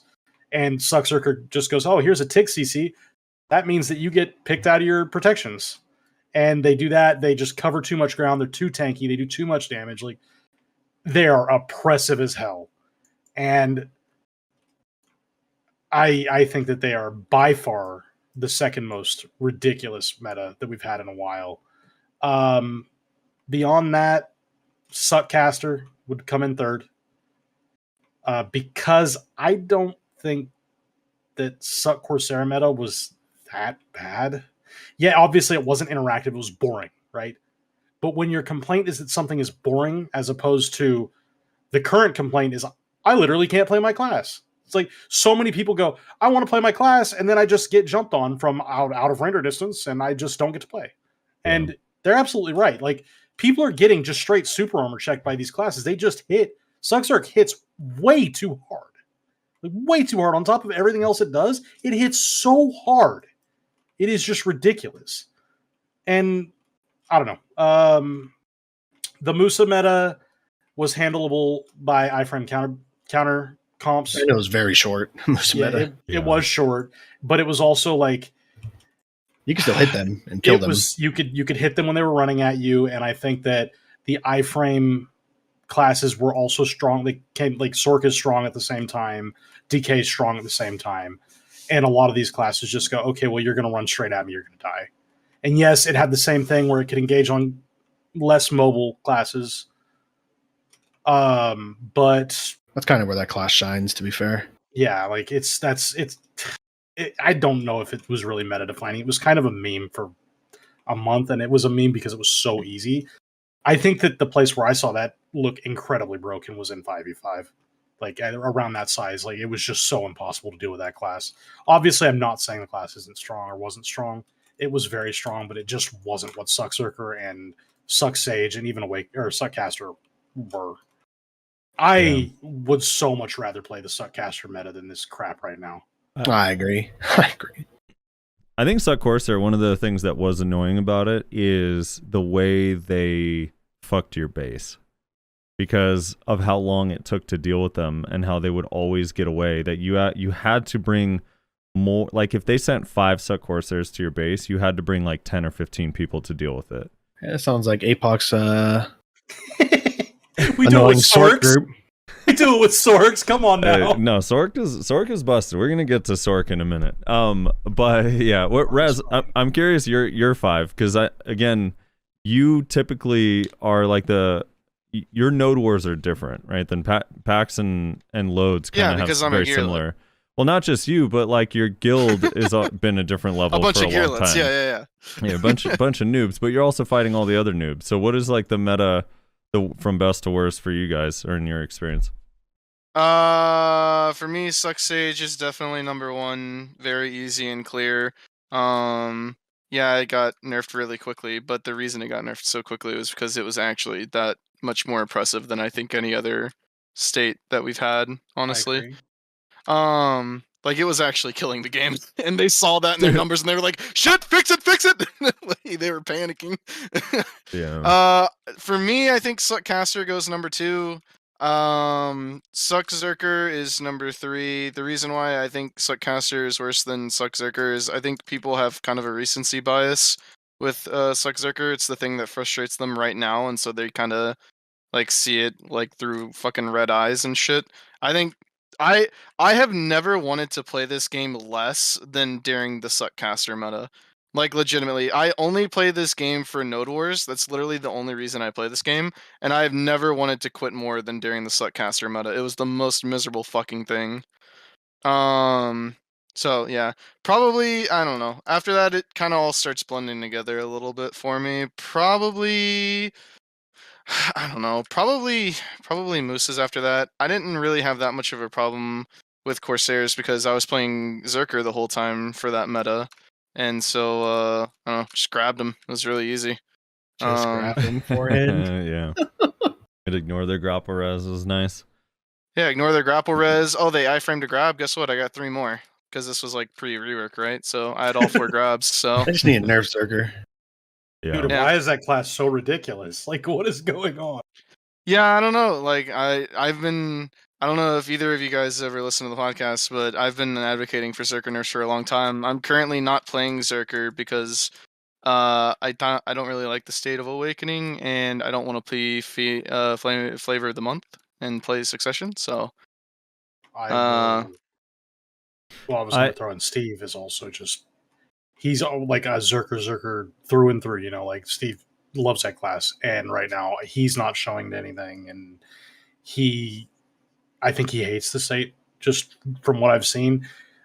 Doesn't like the way that Awaken plays, doesn't like how free Succ is. And I think that I understand a player like you. A lot of players are like this. I know Frosty's like this with Kuno. To be honest, I'd be like this with Sork. But when you identify with a class, like this is my class, and that class becomes broken, it's like, shit, look at all these people just playing my class and making it.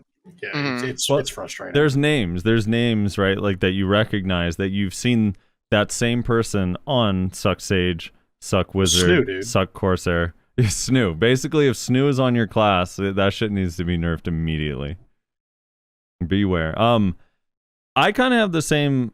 I think I have the same list as Rez. Like for me, obviously number 1 is Succ Sage, and when we fought Digital and Calpheon one time, I remember. I remember that. Oh yeah, that was. I think we literally all were like, you know what?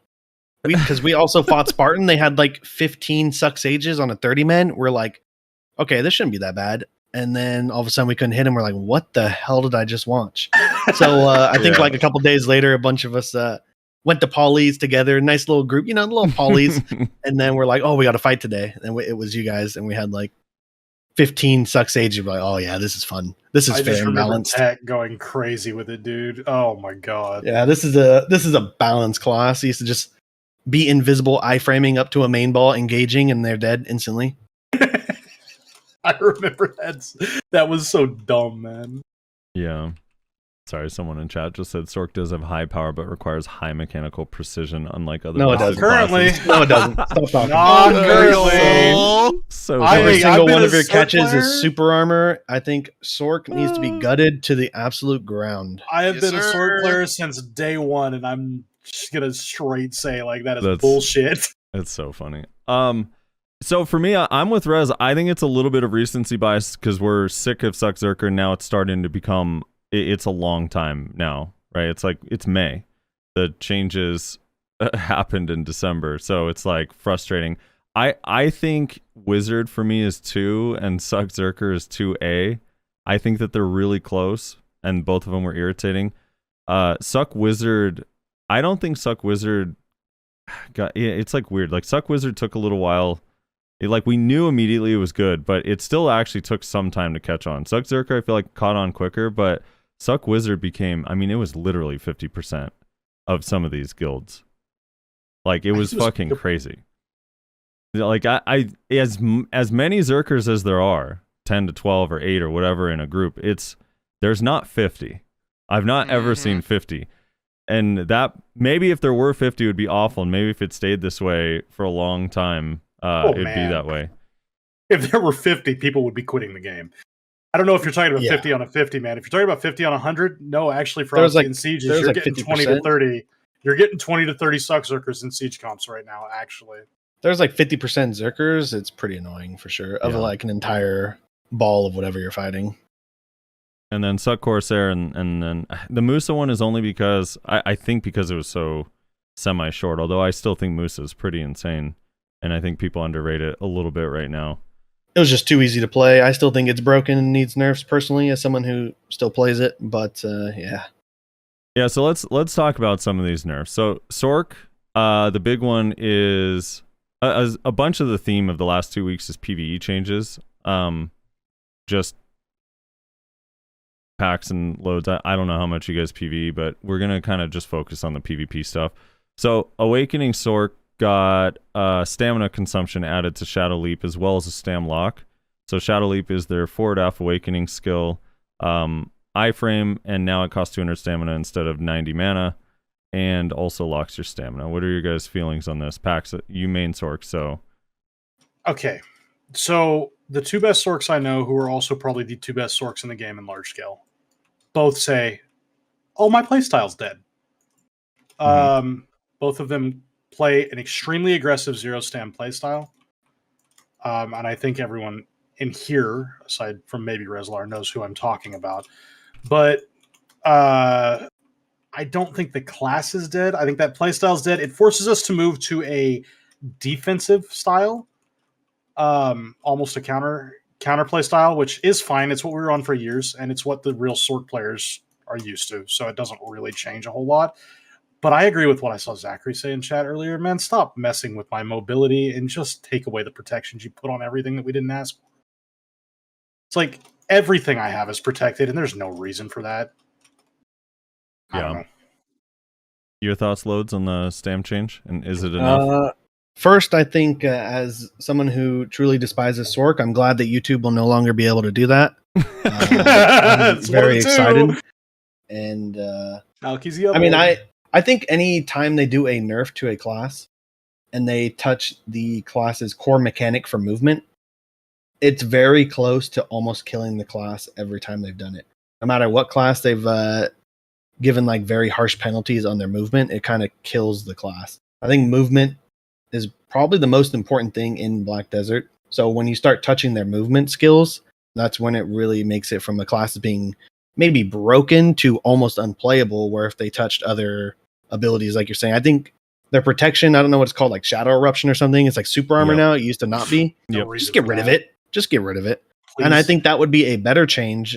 I always think you should touch super armors, or realistically, if a class is really hard to catch, their ability to catch others first before you start tweaking their movement. Because movement will kill a class, but maybe adjusting their protections and or CCs will maybe tone down some of their abusable things that like people don't enjoy doing or fighting against. Make Swirling Darkness a frontal guard instead of a super armor. Stuff like that. But I do like that they're nerfing Sorc. Maybe they should just get rid of iframes, give it a cooldown like DK. Only like 5 seconds they can use an iframe. Once every 10 seconds, actually, and then I'll be fine with that. Ridiculous. You get teleports once. And they can't put their scythe up either for a block. They have to like just run away. Shut up, Loads. You troll. Well, what do you guys make of that? Because the big defense of Sorc always is like, well, the reason no one plays it, which is weird because a lot of people play it, so I always find that the initial start of that, is that it's so incredibly complex, and we should just be bowing down to the Sorcs and how mechanically gifted they are. Most of them are GM in League, and like we're super good in fighting games prior to BDO. What are you guys' thoughts on like Sorc is difficult to play, and that's why it's strong, but it's not actually OP? That's true 5 years ago. Maybe when you needed to use like 18 different pre-buffs before and you're pre-awakened. But 5 years ago, they broke Dark Flame. They broke Dark Flame so that Dark Flame didn't do any damage, and everything we had to do to kill people was full combos, full float combos. It's like that was when the class was hard. That was when the class was its hardest. Once we got our scythe, it became little 5-hit combos, which are like not hard. And we have all the positioning in the world to make catches. So as far as this class being difficult, like everyone's like, oh, it's mechanically going to hurt my hands and this and that. And it's like, no, a lot of people that play it are old like me, and it doesn't hurt your hands at all. Like the reality of it is like, it is a prediction-based interactive class, like, or rather a reaction-based. Like, you just sit there and you play with your iframes until someone makes a mistake, and then you catch them off that mistake and do your combo that's guaranteed to kill. Because, well, certain Sorcs will say, I don't do any damage. They're looking to 2 and 3 hit kill you with protected 2 and 3 hit kills. Like,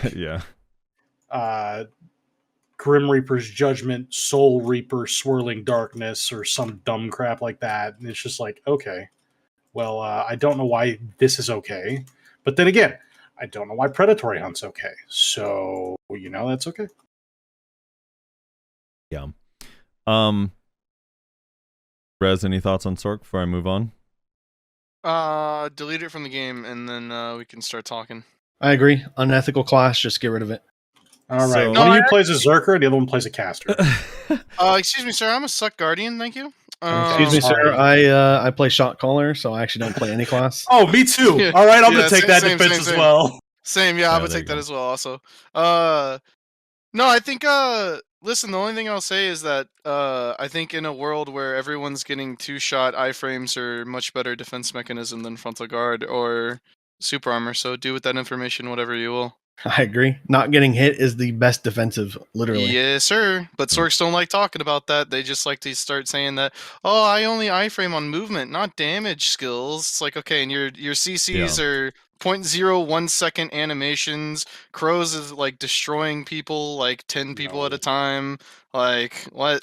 Whenever I That is think of not true. Sorc complaints, I always used to think of the old ninja complaint. Just look at the grass, you'll find them. Like, okay, bud, stop. The mark of an oblivious Sorc is when they say, "quote We don't deal damage when we're in iframe." That's my favorite line. It's like, well, we don't do damage in iframe, so it's fine. All right, so on to busted ass Succ Zerker. So here we go. After using Prime Lava Piercer skill, the forward guard effect is applied when the following skills are used: Beastly Wind Slash, Tackling Rock, Succession Weakling Hunt, and Evasion. So Prime Beastly Wind Slash, Prime Tackling Rock, Succession Weakling Hunt, and Evasion. And then when using the following skills in Beast State, the defense check applied has been changed to Frontal Guard. So Succession Weakly Hunt, Prime Ancient Wave, and Prime Fierce Strike. And then on top of this, you Lava Piercer, Prime Lava Piercer in beast form, the distance that you move has been reduced, and Prime Predatory Hunt now only has a bound on the very, very last hit. I think that's mostly the big changes. So I guess starting with you, Pax, is this enough? Is this impactful? How do you feel about this? I don't think it's enough because I think the class is still oppressive even if people aren't playing at FOTM. I've got to trust my Zerkers when it comes to Steve saying something like FOTMs are going to reroll off of it. It's enough to do that. I got to trust them when they say that because they know more than I do. So, like, I kind of got to trust Steve here, and he says it's enough. But Gutter and I were going over it the other night, and I think it can still do a lot of the same crap that it's doing right now. Yeah. Loads, your thoughts? I mean, I think this hits the class a lot. I think if you do any more, the class is going to be actually dead. But I mean, what this really does is, one, it nerfs their engage from Zerkers just landing immediately. I think that's actually a very big change that people might not realize initially. But I the agree. big part of their strength was they would sprint, jump in, and even if they didn't do that yell part, they would instantly see a group of players. Now they have to actually commit to their full skill, which in turn they could die. And also, when they go to leave the situation, if they turn their back, which I'm sure most of us have seen, all the Zerkers, they jump in, use their ability. First thing they do, iframe, and turn their back and run away from you. Now they'll actually get CC'd. I personally think I was fine with a lot of these changes. I think the only one I actually would have not seen change was, I think it's Weakling Hunt? I would have preferred they got rid of the weird CC on it and kept it super armor. That way, the class still has some options, but very limited options. Other than that, I think it's fine. I think there's one change I'd like to see that's not in the notes, and that is the ticking CC.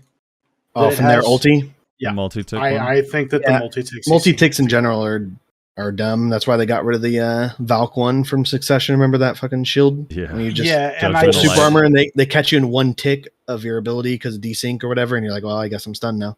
I think that it's not fair to have it in this game, and the reason I say it's not fair is because I mentioned this earlier. It fishes you out of protected abilities. It's it's a fire and forget and pray you catch them.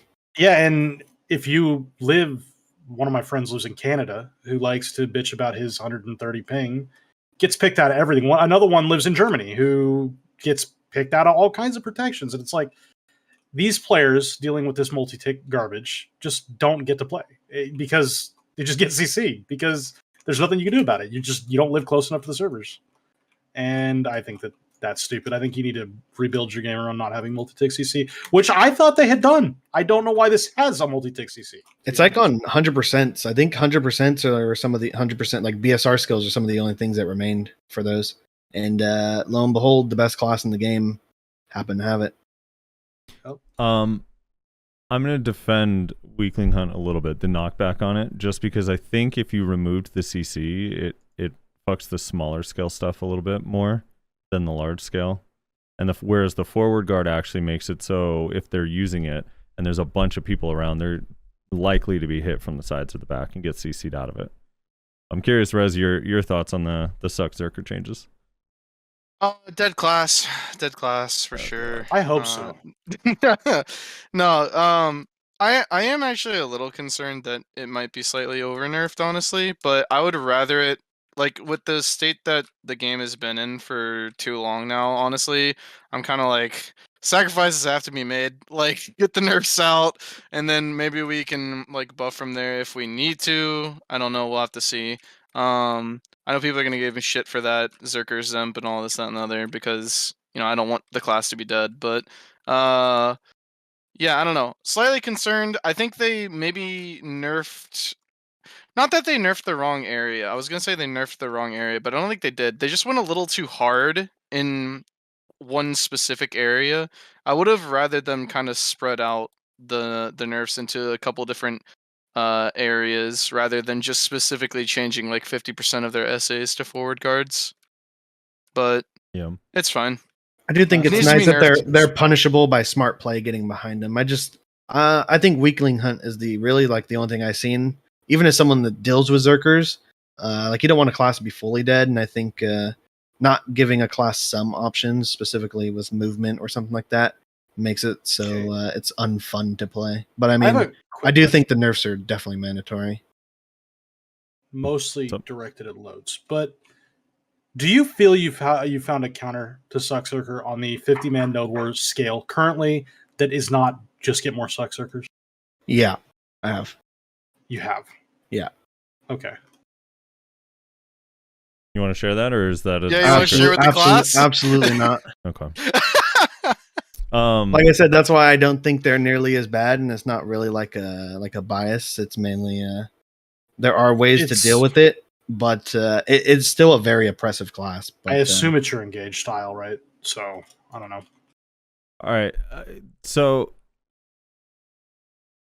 yeah, I don't know. I guess I see what you mean, Rez, about the potentially too many changes, but I was talking to Choice the night of the changes, and his impression was that the initial engage and the initial attack with, Fearsome Tyrant or whatever is mostly unchanged, that the only thing that's really going to be different is the re-engage is now a lot less safe.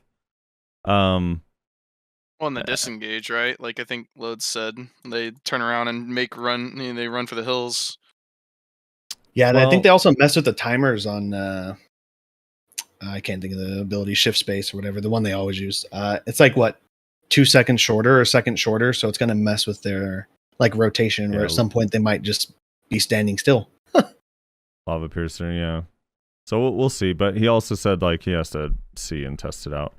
Yeah, same. Like I don't want to make too strong statements before I get a chance to see for myself. That's why I'm just saying I'm concerned that maybe this has happened, but I need to get my hands on it first. But can I just say that I swear to God, I don't know if it's just that thing where I don't know what the effect is called, but where you talk about I don't know, green bugs or something, like the cars, and then you start seeing green bugs everywhere. I swear to God, since GLabs came out, I have only seen 2 Succ Zerkers in RBF. All the other Zerkers are awakening now.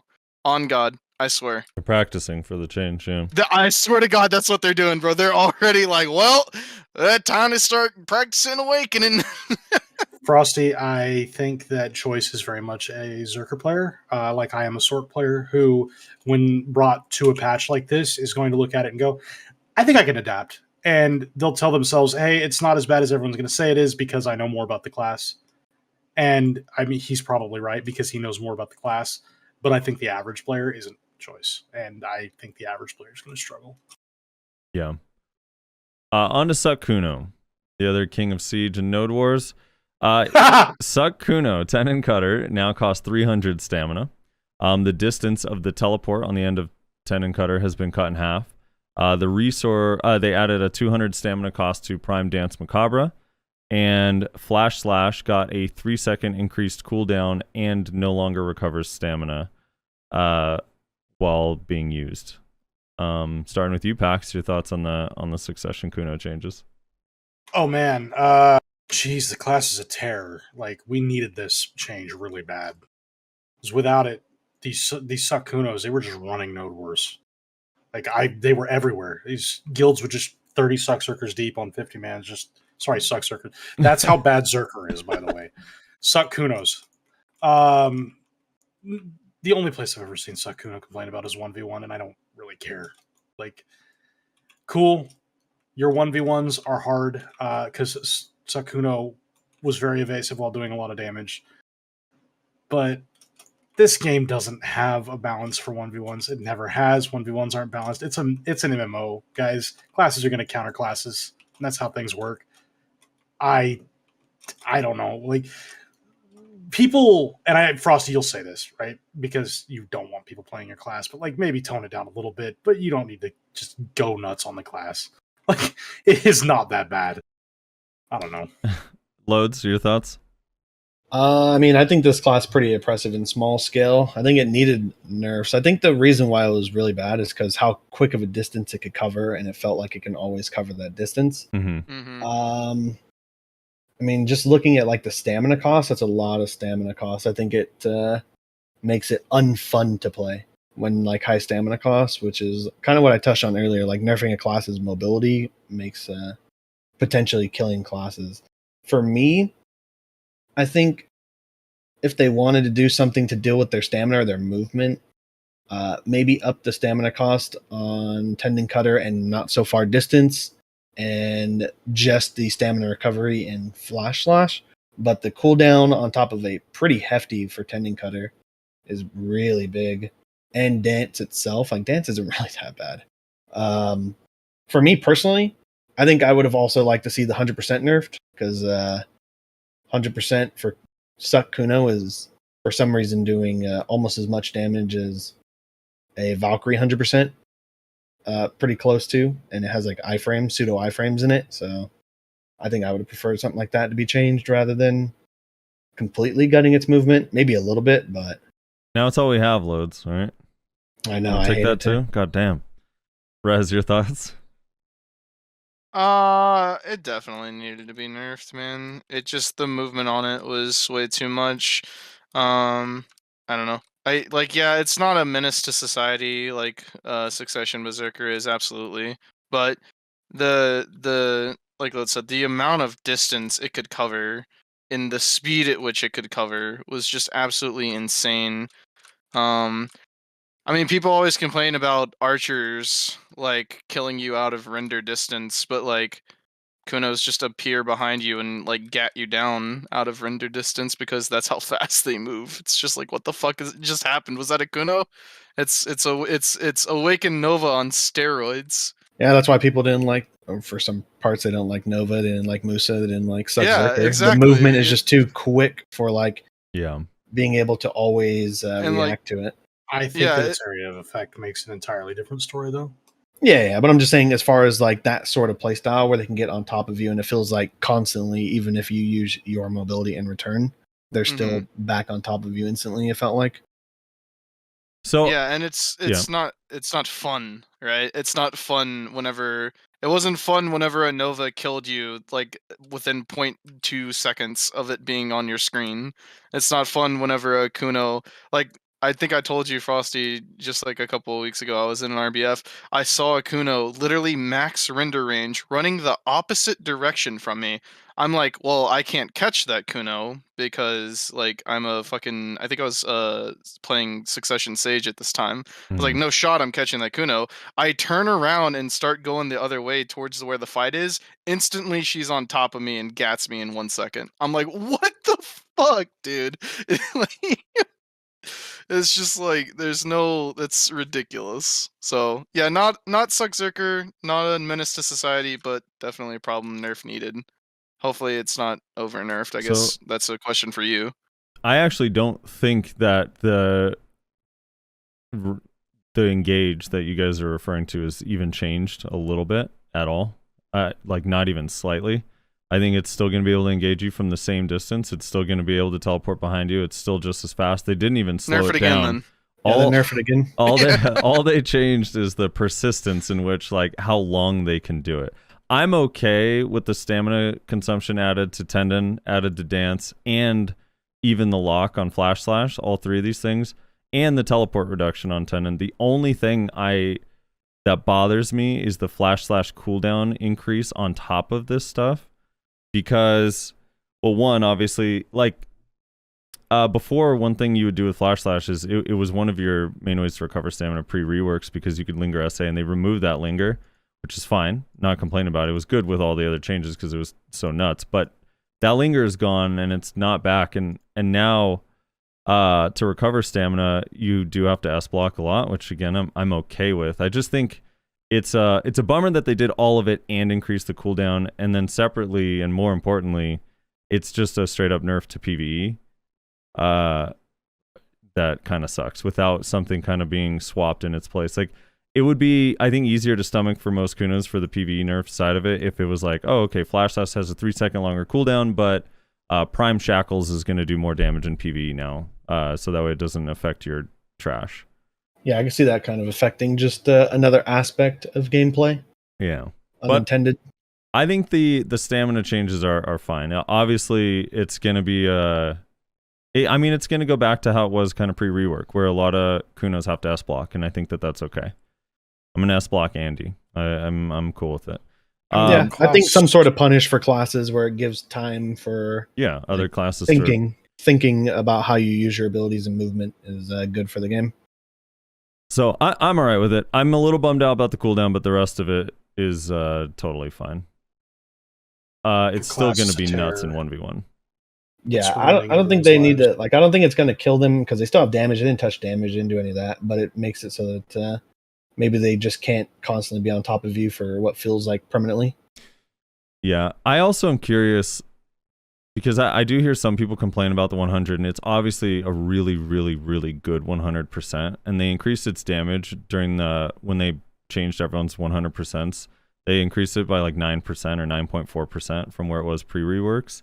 But my experience with it is, like, obviously it's super good, and I've told Pax this, like, even before the reworks, that when usually I'm listening to the shotgun, I'm listening to Pax's engage, and basically the moment he calls a PA, I'm trying to be like in concealment behind a group of people, and then I start the ult just to mass CC for the team, and that's where it's like incredibly powerful. I don't think it's as good at getting feeds as people think. I think they just remember the time the one Flash Slash killed multiple people versus the 50 other times where it didn't do anything at all. I can't, if that makes sense.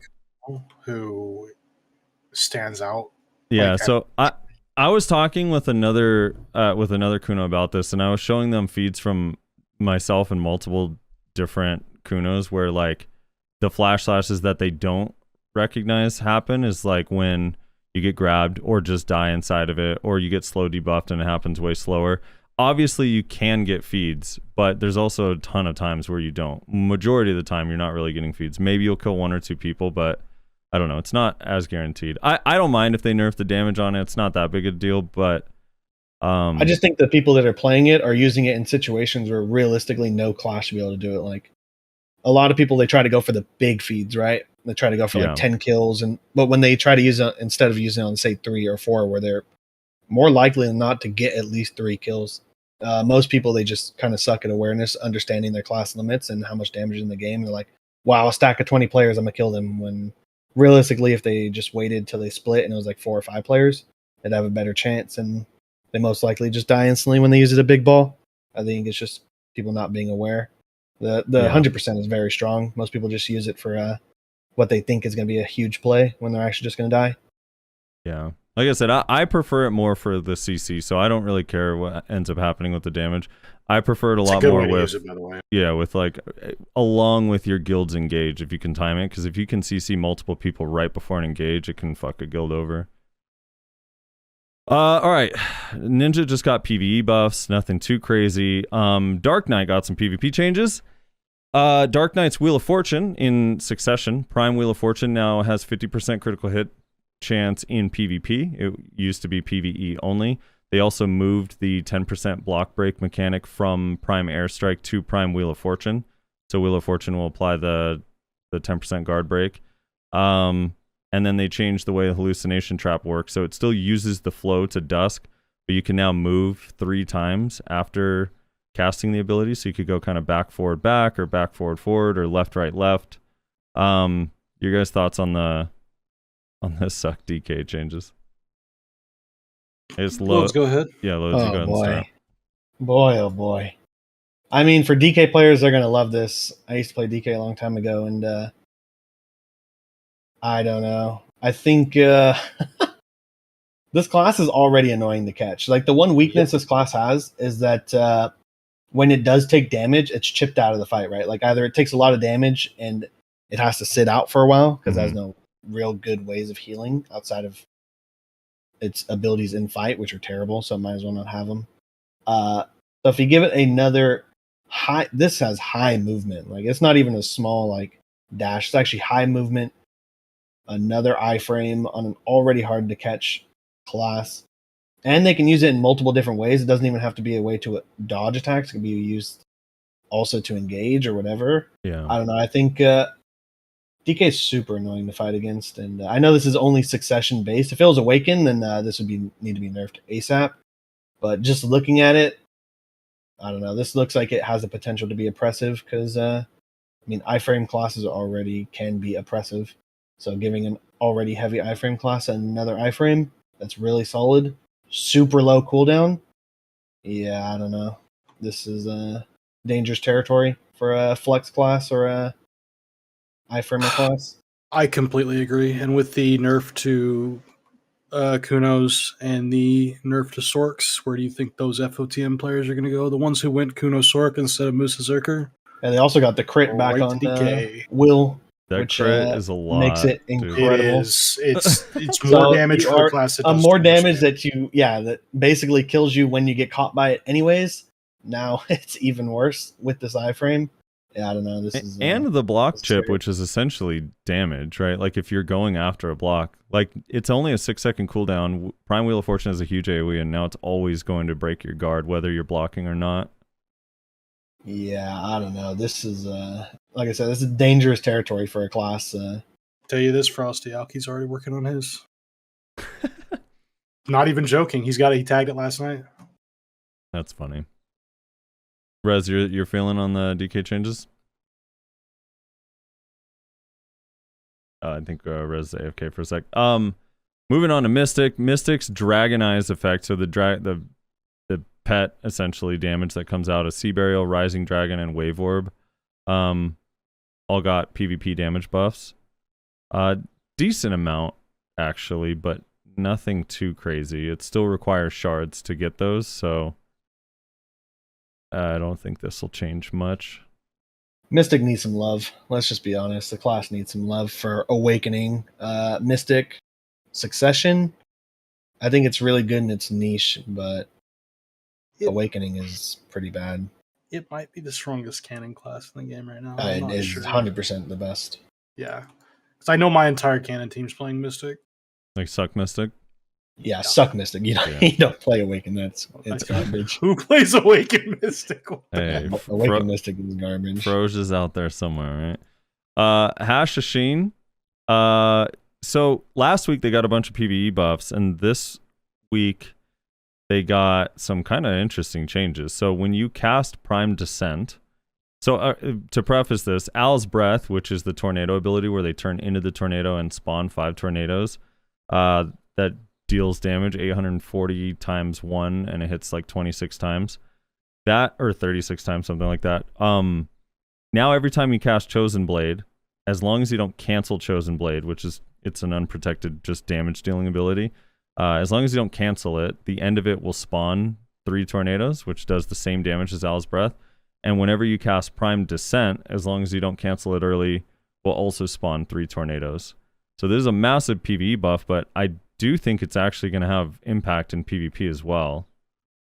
Have either of you guys seen what this looks like? It's kind of crazy. I seen one of your clips with like a bunch of red tornadoes and tornadoes everywhere, but yeah. So the tornadoes actually like stack and deal damage. So I turn on damage numbers and cast one of Al's Breath and then cast another one, and it just increases the number. So instead of ticking for whatever my gear was at 500 damage every tick, it went up to like 700 or 800. And then when I cast the third one, they just kind of tick additional times.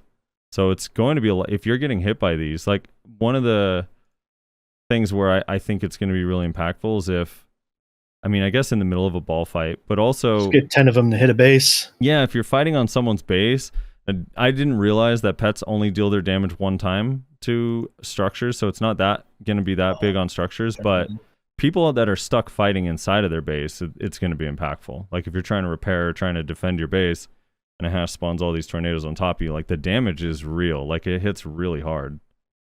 So that'd be kind of nuts.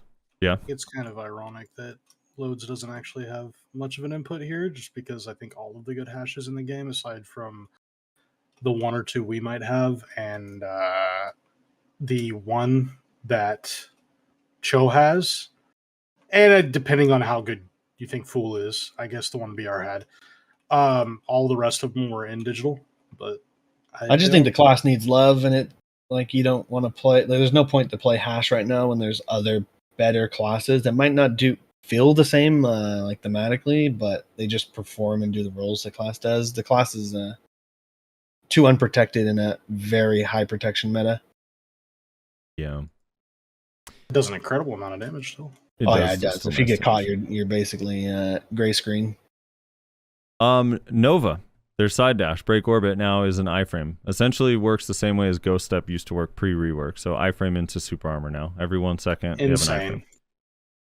Insane. Adding more iframes, yay, fun. No, it's the fact that it's an on-demand iframe on Nova that doesn't involve Excel. It's insane. That class is gonna be scary.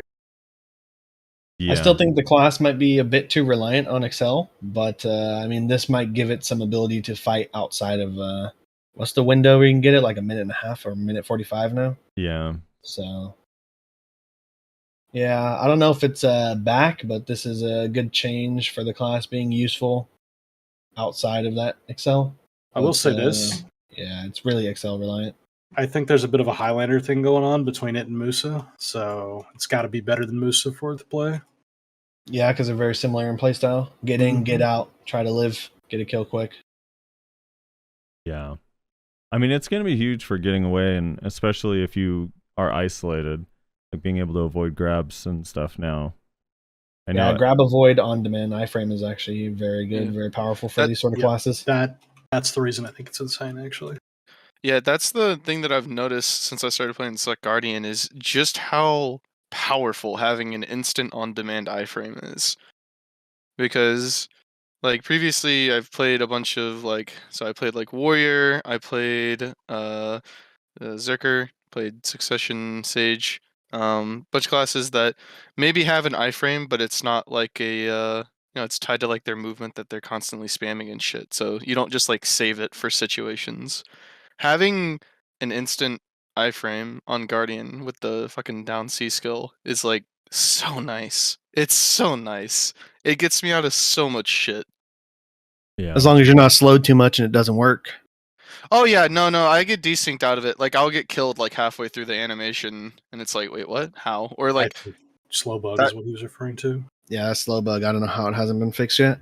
So dumb. Yeah. Oh, I don't know about that. What is that? That's Does it interact with slowed it in some by a weird certain way? percentage. No matter what iframe you use, it basically interacts as if you don't have it. You can get grabbed, CC'd, killed, whatever. Maybe that's what's been happening. Because a lot, in earlier RBF, I can't remember if it was this morning or last night, but I literally got grabbed out of it a solid halfway through the animation. I was like, "What the fuck?"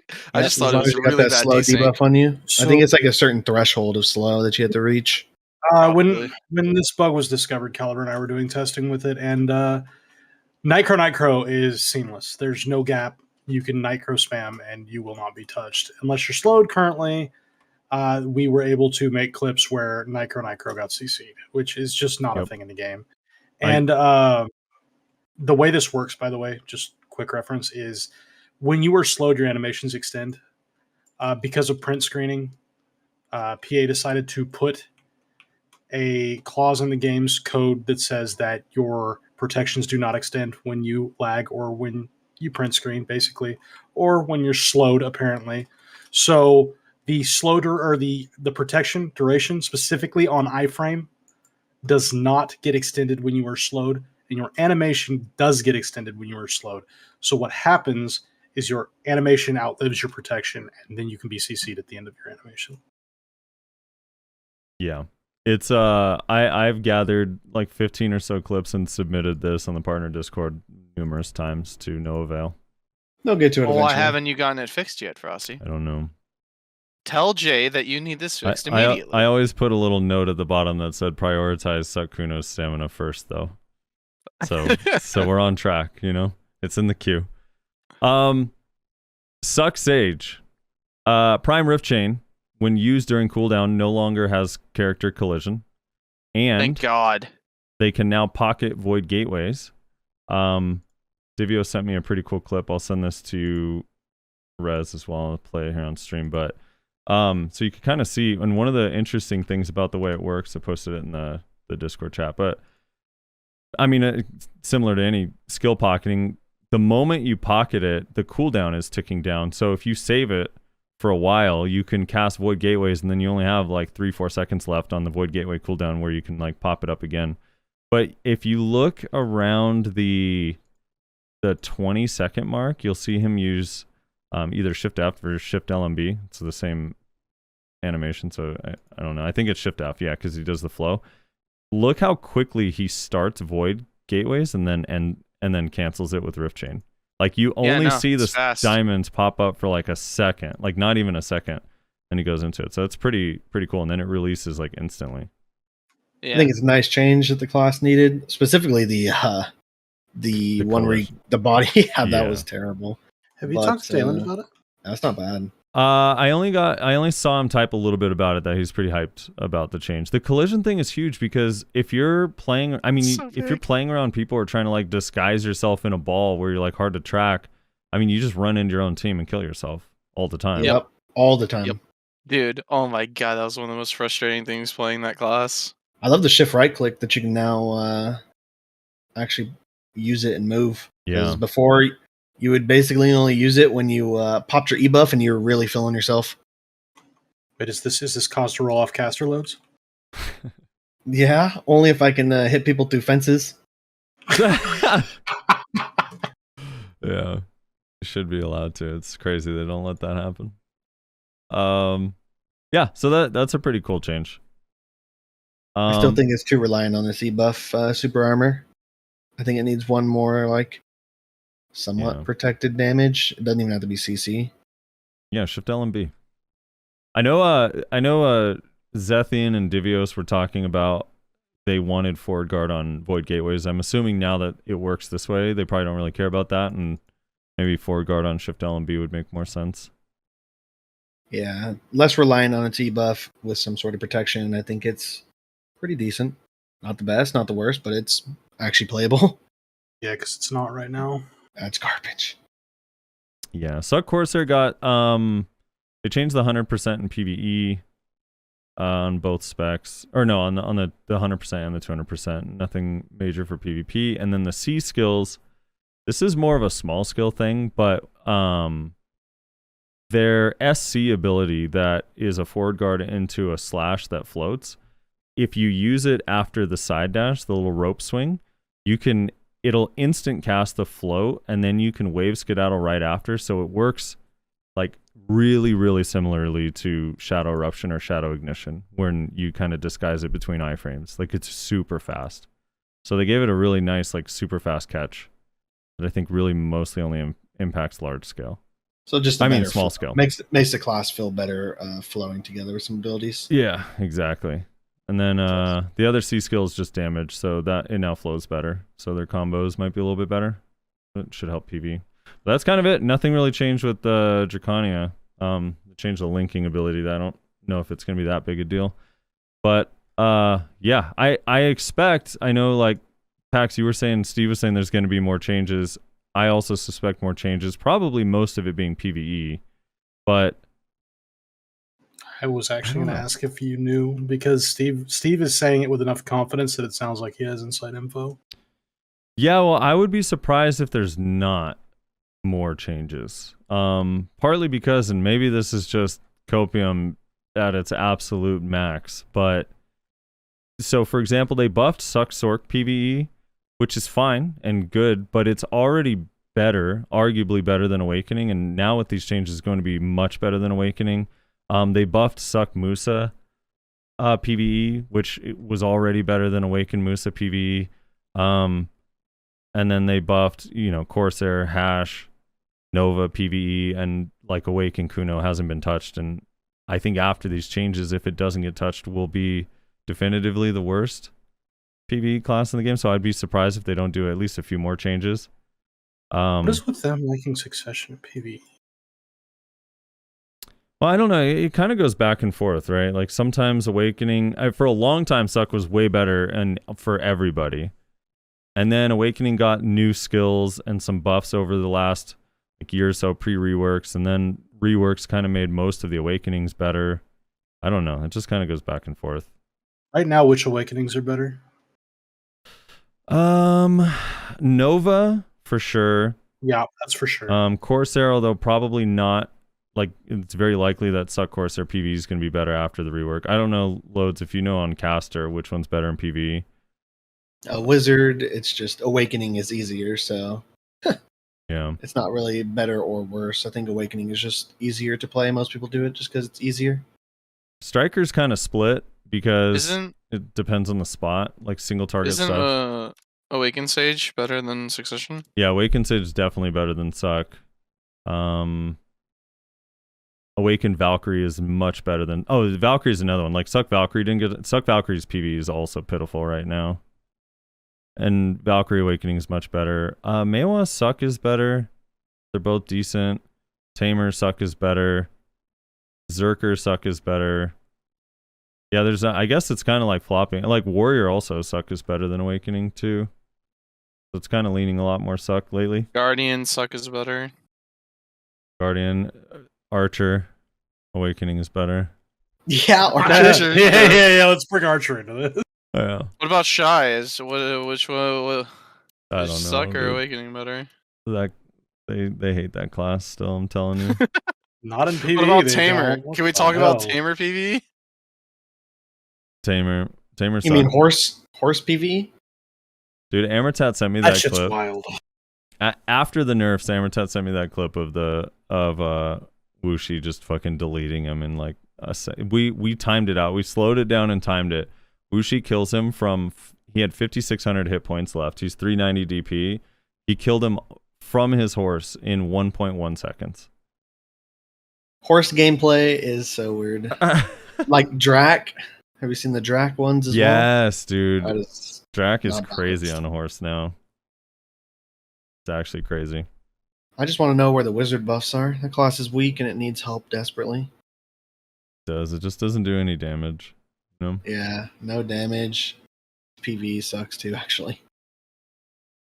I don't know. I'm wondering how much the one of the things I wanted to ask you guys earlier about the large scale caps was if this arena comes to NA and they kind of get the gearing right. I mean, right now the gearing kind of has the same issue you guys described on caps, where the classes that are busted it's like exaggerated. Specifically, classes that are tanky and deal damage are incredibly powerful in that arena. But let's say they do get the gear kind of choices right. Would you guys prefer capped node wars and capped sieges to use that gear versus being actually capped, to just have an equalized set of Talking gear about that like you a can choose template from? and a legitimate template. Yeah. So this is where you start getting into the argument of people's time investment into their character versus other people's non-time investment, and it really, I think, depends on which side you stand on. Some people are willing to die on the hill where, you know, they worked for all of their gear, they got all of their stuff, and they want to at least have some sort of advantage. Even in we know in capped, it's not gear equalized, Right. So people are going to die on that hill of, you know, I want my work, my efforts to be rewarded in some way, where others are going to be like, yeah, it's perfectly fine. We're perfectly fine with the template. I think for myself, I just think the template is weird just because, like we said, some classes are just exaggerated, but you can also run DP meme specs with the template. So that's kind of nice. That way shies aren't literally punching bags. So maybe the template might be an interesting design that they could do on maybe one of the farmlands. I don't know, something interesting. But I think the template idea is not a bad idea, but it just depends on which crowd they're trying to favor. I have a question about this, actually. If they had this template and entirely got rid of the caps themselves, do you think it would be more balanced than it is with caps right now? Oh, that's a good question. Yes. I don't know. Enforced template. You cannot bring your own gear. You have to use the template. I think in some ways it would be balanced to a point, but I think what you'll end up seeing is pretty close to what we see now, with some classes actually being completely irrelevant, even more so. Which classes offhand? Like, just a couple? Some classes that would be irrelevant would, assuming we're going with this still with tamers, I think in large scale specifically, a lot of the melee classes aren't going to be that relevant because even like mooses, they did a lot of damage, but outside of when I did the arenas, outside of Z buff and E buff combined, it's not enough to do your role as a assassin. So like some of the quote unquote assassin classes are probably going to struggle. So it'll most likely just be people stacking wizards, Zerkers, rangers, range classes, that sort of thing. Just because without like really big buffs, class buffs, you're going to have a hard time trying to do your role as like an assassin style class outside of like maybe 2 to 3 classes that can still one combo, but those aren't ethical classes anyways. True. I love my class. And I'm sure you do. I picked it The because number of one- the animation. I mean, the only reason I would argue it'd be more balanced is because if you use that template, I think you could do away with the weird HP caps and the weird HP degeneration over time on these caps. I think it might be better for T1s alone, just for straight up T1s. I think it'd be pretty good. Siege would be interesting, but for T1s, I think it'd be great because it's an actual entry level, and there isn't any of the. As I've gone into T1s, there's a lot of extra gear you can use to just straight cheese the caps and Yep, get that's what I was actually gonna like an say. extra 40%, 30%, depending on your class and their values and whatnot. You can get a significant amount of extra damage just from special attacks and evasion, special attack evasion, and all that defensives. So this would definitely help the T1 be actually equalized. And I know a lot of people in T1s and even in the cap siege, they want to do these fights because they believe they're equalized when in reality they're far from it. Yeah. I want to just quickly talk about the PvE stuff, but I wanted to ask, this is a little bit more of a personal question. Pax and Loads, are you guys rivals, or have you been rivals? What's like the relationship between Digital and APOC? Because I feel like it's gone back and forth or changed over the years. We need some drama on the podcast. So it was a long-standing rival from a long time ago. Basically, it was a fight that would. The reason why it was a rivalry is it was pretty much like two guilds that always were relatively ranked around the same, but at the same time, never fought ever fought. So it was like always. There was always banter for a bit, and there was a certain time where there was a stale lot of waves. fighting. And then because, like I said, both guilds are relatively close, there's a lot of banter. And then over a long extended time, both guilds didn't fight. And it was just pure banter. So, like, that's where most of the beef and drama is. Nowadays, it's just too hard to have any sort of real beef like that when there's only, like we're talking about, 6 guilds. So you can't I also not think cooperate with guilds. over time you just get to know people as well, and it's like you can't sit here and just keep going, oh, this person's an asshole, that person's an asshole, and it's just like, no, actually they're pretty normal people just running their own guild. And I think it goes both ways there. And it's just like, yeah, we used to have some kind of crazy rivalry, but now it's just like, I think it's a who gets to beat show first, and right now Digital's a lot closer. And I think that, man, I haven't seen the war from Thursday yet, but I can't wait to find a point of view and watch it if there is one. I heard you guys got, an hour and 50 minutes. That's wild. It's wild. Yeah. Good job on that. Dion Navarne, open field. Could you have done something different to make that stalemate? Did you make any mistakes that war? Yeah, there's a few like I would say like snowball engages that made it so that they got some really key timed recovs and late into the war when respawns were already baseline 36 seconds or so. So they got 2 recovs and we took a wipe and it went from manageable to pretty big like snowball effect and it's hard to recover. But besides saying like a better base spot, other than that, nothing else. Just probably a few smarter engages. Are there POVs of it, or because I had to play pool that night? Yeah, there's a few POVs. None of it's gonna have comms for like actual comms for any side. Wow, Digital didn't have comms on this one. Was that like tech, like secret tech, or just no one streamed with comms on? Just no one streamed. I had my stream on, and it was like actually no sound at all. That sucks. Well, I mean, I guess we'll watch. It was an interesting fight. What's your guys, and Rez, I'm curious, you two, what's your guys' reaction to Black Rose's throwing in the towel? Starting with you, Pax. Saw it coming. Like I don't think they're dead. I think this Black Rose is dead is overhyped. But I mean, I talked to Miz for a long time because we were obviously like had the alliance for castle rotation type thing going on, and I think I talked to Miz a little bit when we pulled out, and I said it flat, like I need to stop rotating like this because it's either we stop rotating or we stop playing, because it was just boring and people were not happy with it. So many people were just like, hey, I don't want to be in this alliance anymore. Like so many people in my guild and in Clash were saying that.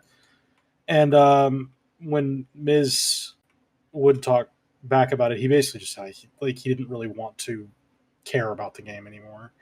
And I think that that's all there was to it. Was Black Rose just wants to play the real life game and take this game as what it is, a game. It's not a lifestyle. And I think what you see right now is Black Rose saying, hey, I don't want to siege anymore. And it's almost akin to what we went through back in 2018 in November. But like, I think that they're going to take a short break, and I would not be surprised to see Black Rose come back probably in a couple months as an incredibly strong Node War guild, pull a lot of their players back, have no interest in Siege or very little, probably take the same approach that us in Digital take. And there's rumors that Corrupt is also going to switch to the style that us in Digital take when it comes to sieging. And I could see BR doing that because, I mean, BR is an incredible guild. Lifespan, incredibly long, very strong, multiple leaderships, has always been strong. And once you make a name, like you only die through leadership burnout. And that's what happened. Their leadership didn't want to play. And I think once leadership goes and does the real life stuff they want to do and gets the chance to kind of backseat the game to real life and play more casually, I think that guild will come back as an incredibly strong Node War guild. Loads? Are you mourning the death of Black Rose?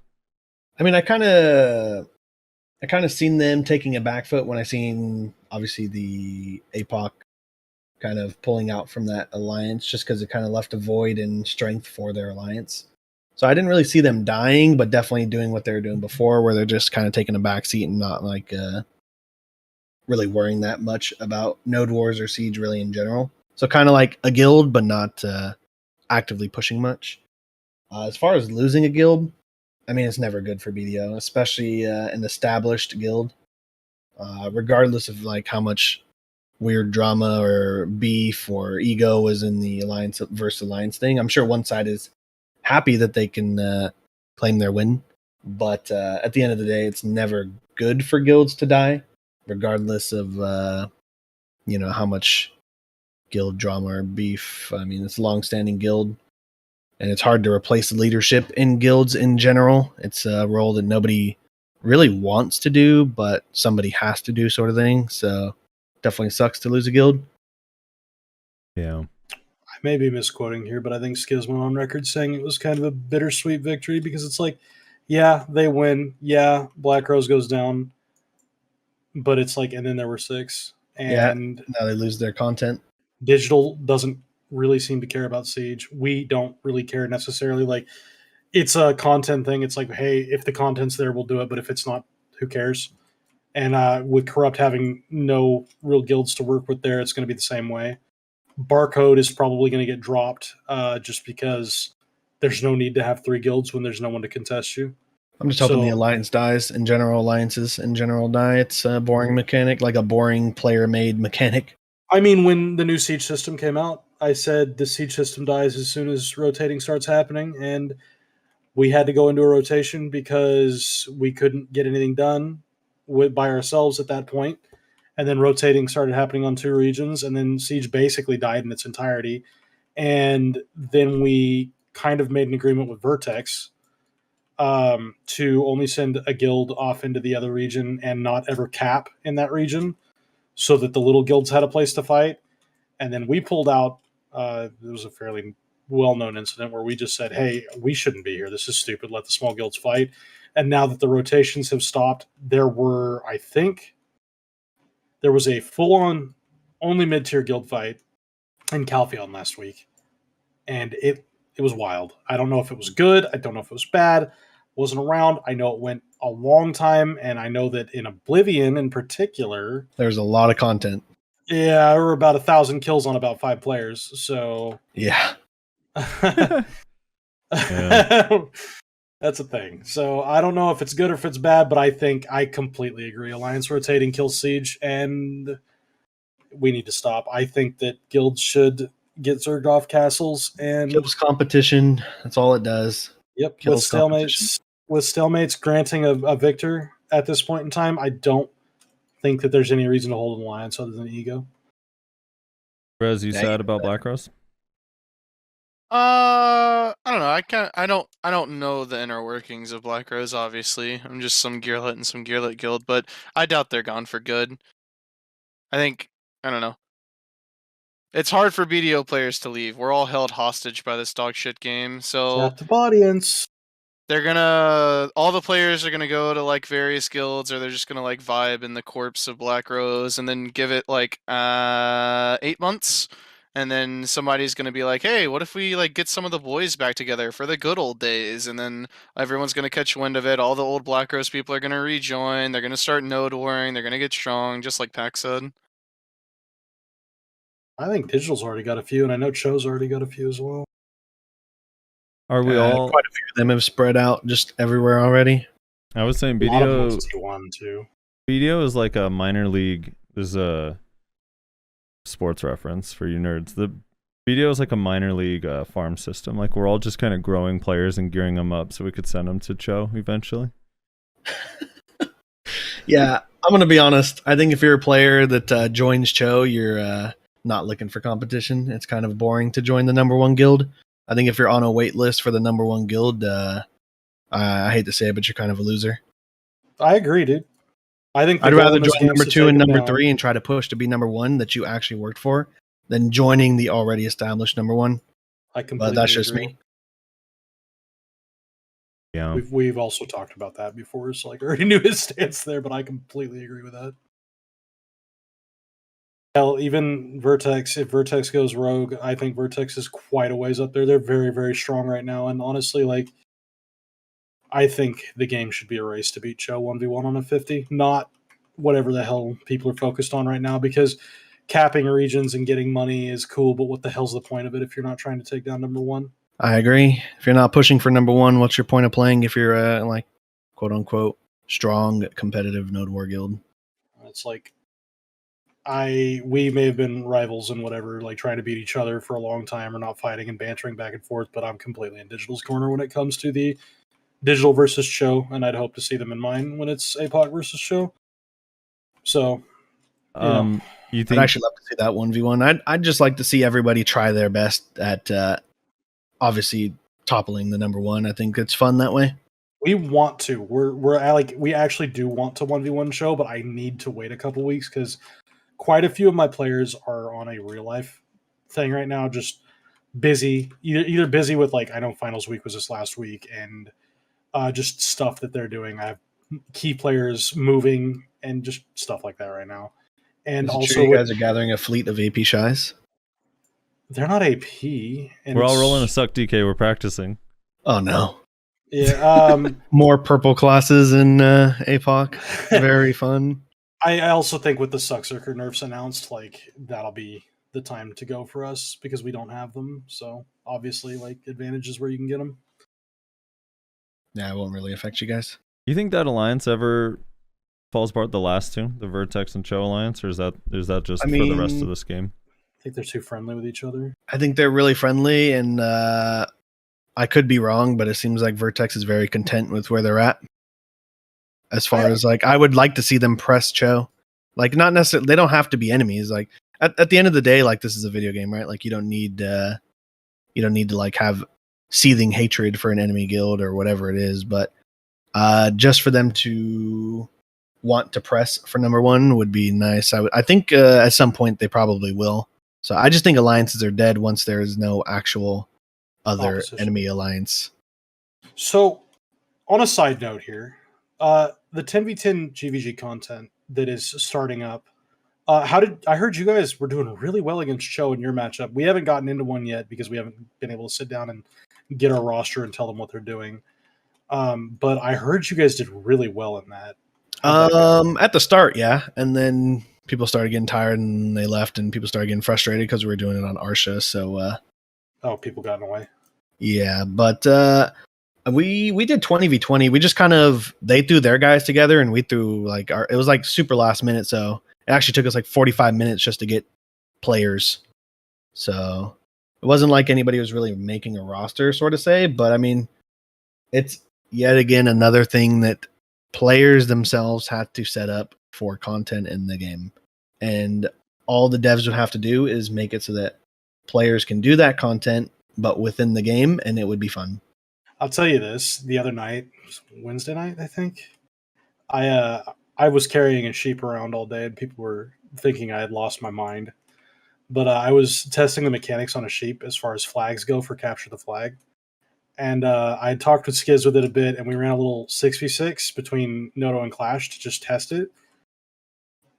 And there's content there. I don't know exactly what would be the best, like how many players to run, and it has to be guild v guild because you can't do it inter-guild because you can't hit a player holding a sheep when you're in the same guild as them. But the sheep player is immune to CC, including grabs, but still takes full damage. When the sheep is dropped, the sheep stays idle for 37 seconds before it can be picked up by anybody. And yeah, it's actually kind of fun, objective oriented GVG. That sounds like a pretty interesting and fun, like, different sort of GVG, like capture the flag. And it'd be great if Black Desert Online would make us a game mode for capture the flag where players don't have to make the content. Yeah, I hate to bring it to you, but I can guarantee the next patch is gonna include something like sheep will now despawn when moved 100 distance away from spawn point or some shit. Yeah, you start seeing it on every stream of capture the sheep, and then next patch. Actually, there was a bug with the sheep where players could hold it while taking damage. Now been fixed to where the sheep despawns. Fix the phenomenon. It's fix the phenomenon. Yeah. I carried it to Navarne, right? And I was like, okay, so I got to test and see if we can run this on different maps. So I carried it out to Navarne, had one of my guildies come out and hit me. He hits me, and I instantly my character load screen instantly. I was like, what the hell? And then my character just loads in where the sheep spawned in Northern Serenity, and I was like, what the fuck? A nice little teleport hack. It was ridiculous, but it is fun. I gave Skiz the details on, like, all the mechanics. I could send them over to you as well, but I know that you guys really only have, like, the 25-man WeChat and 25-man Crimson Kingdom. But I mean, we'd always run a guild v guild, like digital versus Vertex. Or it sounds like it could be fun, something different. This is kind of the problem that we're facing as BDO players, that the starving for content. Well, the one thing Skiz and I had also talked about was with the GVG content that we're talking about now. You almost have to make like ranked brackets, not ranked, but like gear score and force brackets, like a 10v10 GVG that's in a 7,000 bracket or a 6,900, 6,800 bracket. Otherwise, you just get the best 10 players in every guild and no one else gets content, and that's silly. And the one thing with the capture the sheep is you get too many players and the sheep doesn't move. At 6 players, we can only move the sheep 10 to 15 in-game measurement units before the sheep carrier would die, and that was with BCAT and full DP, and he's like 720 DP Mystic. I mean, he's a cannoneer, right? Like, that guy was still dying instantly, so that's only 6 players. So I don't know, man. Like, but we had the sheep right next to a spawn because it seemed like the best way to do it. It seems so weird with the way the game engine works and how kind of elaborate the PvP can be that GMs are resorting to going to Sheep Mountain and dragging a sheep down the hill. You know what I mean? Yeah. Seen someone in your chat say, why script GVGs? I think the best answer to that is, have you ever been to a GVG with 5 people and then you blink, you come back and it's a 20v5 and then all of a sudden the people with 5 leave and now no one's having a GVG? Yeah, there's like he's this person in the chat. I don't have the chat up, but they're pretending the GVGs aren't just an escalation race. Like, it's not about whoever brings the most at the end and decides that we can't bring more, we got to leave now. Yep.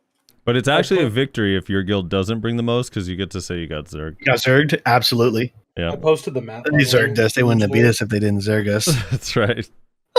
Starts off, you have 10, they have 5, and then they have 15, and they're the zerging bastards, sons of bitches. That's my fallback. It's extra annoying when you're a weakling guild like us and you're GVGing other weakling guilds and then they call in their siege buddies and drop in on it. Sorry. It's like, hey, why is family here all of a sudden? What is this about? No one called us the other night, and I hope that my guys didn't actually bully you. It didn't look like they did, so it looked like they just left you guys alone after a while. I don't know, because I wasn't there. The only thing I saw was someone put in our Discord. They said, was it a fun GVG? And then someone else said, until Noto ruined it. So yeah, I know. Nemo said, leave my friends alone, and it's like we were just decking on everybody, and everybody left before the decks went through, so I don't think we actually interacted, but I do think we ended the GVG. Yeah, I think everyone just kind of like, oh, Noto's coming? All right, well, good fights, I guess. Everybody go home. We had gotten a group together to fight somebody because somebody had started crap with us, and then that ended, and we just went running around looking for anyone to fight, so it was kind of just content drought stuff. I got zerged by Nyashi and the rest of the Juiced crew yesterday. I was hoping Don Skeptic would save me. He didn't, though. Where you at, family? Juiced is looking for you. That was funny, by the way. I'm still waiting for the 1v1s. You called a GVG, and so we show up to this GVG, and it ended in like 3 minutes. It's like, oh my god. Yeah, they said they were looking. Nyashi told me they were looking for family. And that someone said they saw me grinding. So Nayashi's like, we need to go fucking kill him. And then, yeah, it's such a Nyashi thing to do. It was, dude. Fucking Nyashi. And then he skips out on the podcast the next day so that he can't even answer for his crimes. Yeah. All right, so let me just get to the loot changes. So this is kind of the easiest way to break this down is essentially they're buffing most of the non-Elvius spots and the non-lower Gyphon spots in the game in various ways. Starting with, at the top is Agris. They're buffing the Agris efficiency at Crescent Shrine, Gahaz, Centaurs, Akhman, History of Kratuga, Gyphon Upper, Winter Tree Fossil, Turos, Jade Starlight, and Olun Valley, which is pretty interesting. They're buffing the Spectre's energy drop rate at most of the Valencia spots, the Dregan spots, and the Kama spots, as well as Secrea Upper and Prodi. They're buffing the Kaffir Stone drop rate at Thornwood and Mancham. The Thornwood one is crazy to me because that place already drops like 50 Kaffir in an hour. Viable. So that'll be kind of nice. They're making Bassi Den, Secrea Upper, and Winter Tree Fossil more efficient without a loot scroll. Kind of like what they did to the Valencia spots a while back. They're buffing the combat and skill EXP at Desert Fogans, Desert Naga, Marie Cave, Wargons, Mirmok, that's going to be the combat EXP. The skill EXP is going to be Basham, Fadus, Basiden, and Shuriken Abandon Iron Mine. That's the Labyrinth. And then, what is this? Combat and skill EXP buffs at Prodi, Gyfin Upper, and Secrea Upper. They're buffing Gathering at Navarran Steppe. They're also buffing artifact drops at Kratuga. They're buffing the raw trash loot drops at Fadus, Shira, Poly, Red Wolf, Sherikon, Night and Day, Navarran Steppe, Forest Ronaros, Miramok, Mancham, and Gyfin. And then they're buffing Contribution EXP, I guess, for some of the quests. And then lastly, they're making the Narc Crimson tier drop from Mancham Warriors, not just the priests. Which, Rezlar, did you ever get that tier? Hell no. I gave up on that shit. Now you can grind a normal rotation. Weekly? Yeah, There's and a they added the weekly. weekly. You can grind the normal rotation, and it's going to give you more Kaffir stones. No, I told myself that I was going to pick back up on the pot grind with my season character, but I just fucking hate the shit out of Drac. I really hate that class. Too slow? I don't like it either. It's not even necessarily that it's slow. It's fast if you use the right skills in succession, and I think that's what bothers me. Is like I feel like I'm forced to use these specific skills. Also, I almost feel like its movement is too. It's too far and set at too hard of a distance for my smooth brain to work with. Like, I play Guardian, it's slow, but it has quite a bit of movement.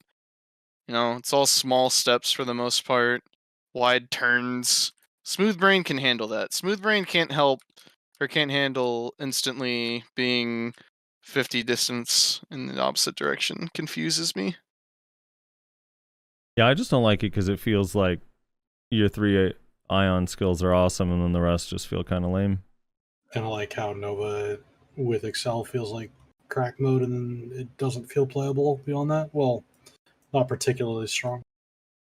BMCs are going to be stackable. Nice. There's going to be a Finally. yeah, while hunting they will be stacked in one bag. That's awesome. And then they're changing ecology a little bit. So they're increasing the amount of drop rate that you get from ecology.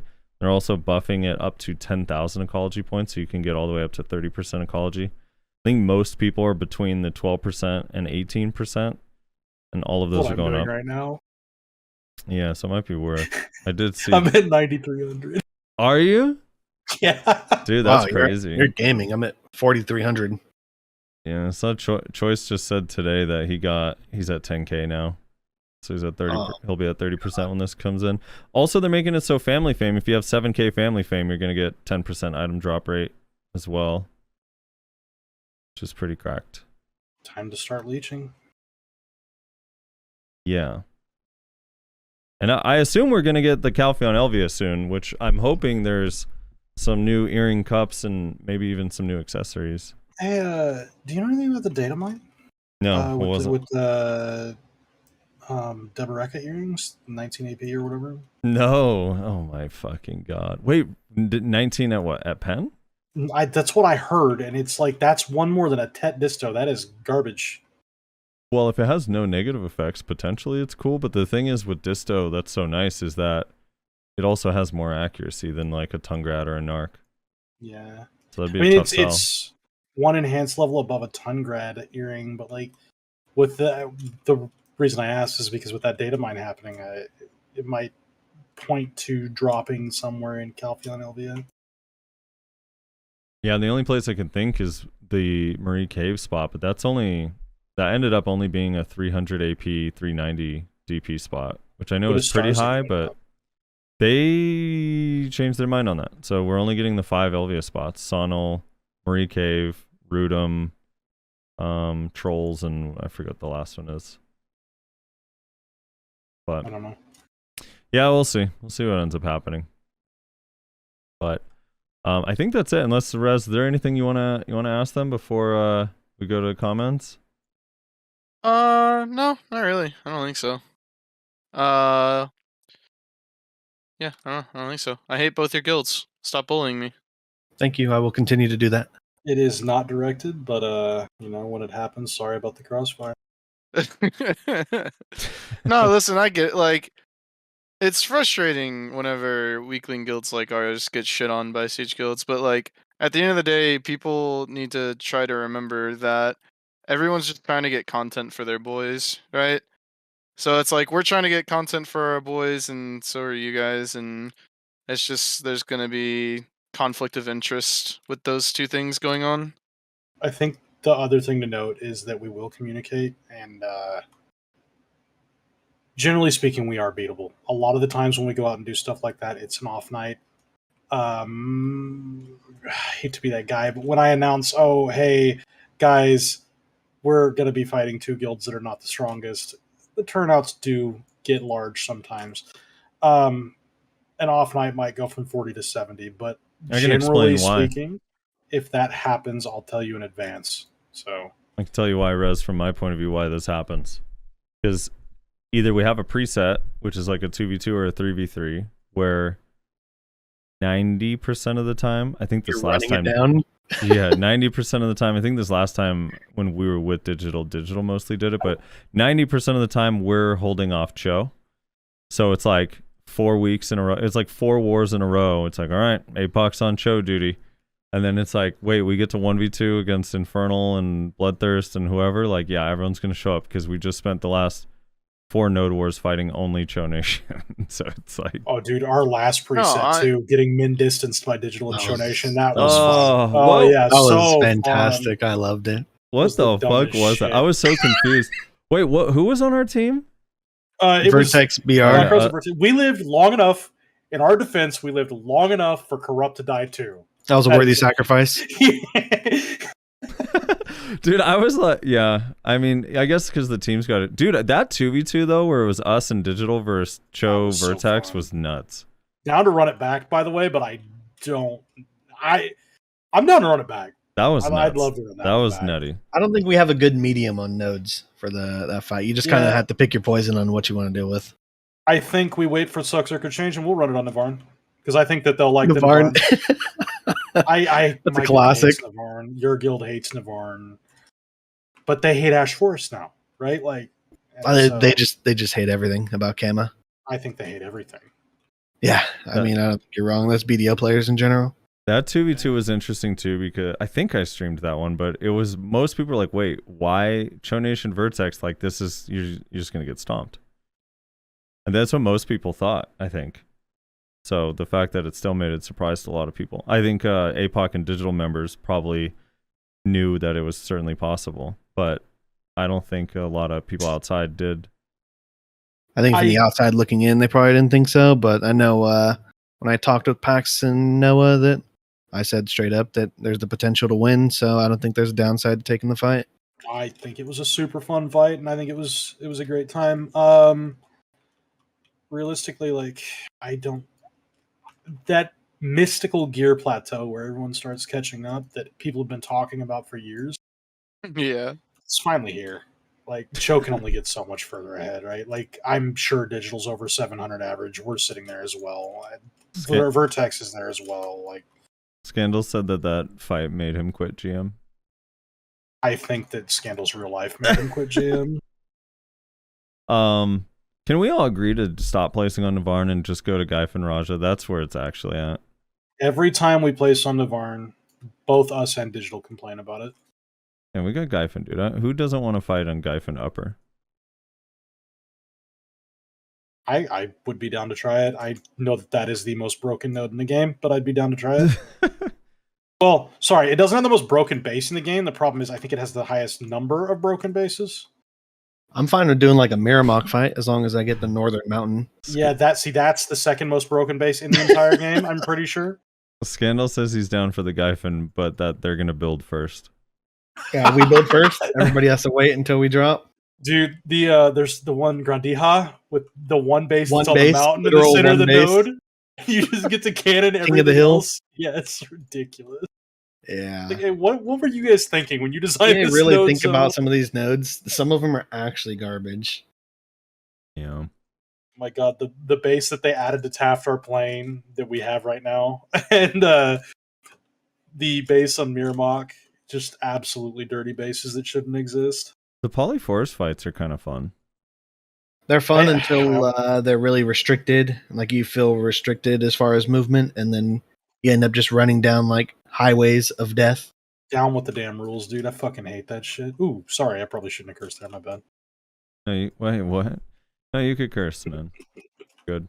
I've been trying to avoid the harsh cursing, but you know. Yeah, I guess that's it. So we're gonna do comments. You guys are welcome to stay if you want. You're also down to go. I appreciate both of you guys coming on. I know PAX, you usually wake up around 5 p.m., so this was very early for you. Not true. 4 p.m. At all. Noon. Okay. Why are you making me have all these extra hours that I sleep that I don't? It's old man hours. He needs his rest. Frosty, you gotta reschedule sleep next time to later in the day. From 6 a.m. to noon, like clockwork. That's yeah, I'm sure. That's crazy. Do you guys have any? Do you guys like stream or anything? Y'all want to plug anything? Yeah, Loads has been streaming. Loads, I what's your stream, stream? but I don't really need to plug. My content is not the best. Plug your guild. Join Digital. Yeah, join Digital. I'm only recruiting 730 gear score players, so if you're at that gear bracket, go ahead and hit up Scandal. 730, huh? God damn. I'm guessing that they're on that. We either know who you are, or you're someone's friend, or you're 710 plus or something. That's basically how we are as well. Not 710. Pretty much. Yeah. All right. All right, cool. Comments. Rez, you want to read them? Like I said, you guys are welcome to stay. The comments are usually people mad at me for what I said last week. 90% of them. It's going to be interesting content. Yeah, but we love having you guys chime in. It'll be fun because people have some crazy opinions sometimes. Some crazy stuff. Let me find it. Yeah, if you can do 12 minutes so I can finish this hour, Okay. then I can take on the rest of them. No, I don't want to interrupt your one grind every week. I got you, dude. Okay, sir, listen here, alright? I've already done like 3 hours today. This is like my 4th. He really needs that a 3-hour podcast, right? Yeah. Good. Yeah, we're coming up on it. All right, Clyde Broken says, playing BDO on console is like spending the weekend with your stepmom. She's kind of just there, doesn't really do much. There's a very weird analogy. For context, Loads and PAX, last week we had on a guy named Lord of Warfare who had recently moved from console to PC. He was one of console's biggest content creators. Oh, good for him. He finally made a smart choice.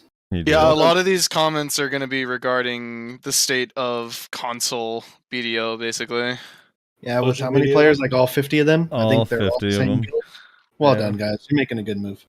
Bit late, but well done. They have matching outfits for performance reasons. Just that's the TLDR on console. LOL Snap says the devs on console just crap on us and they lie to us. Beast BDO says he's 100% right about console. Devs not communicate anything about next gen. Nothing about the performance updates take so long. Why content takes so long?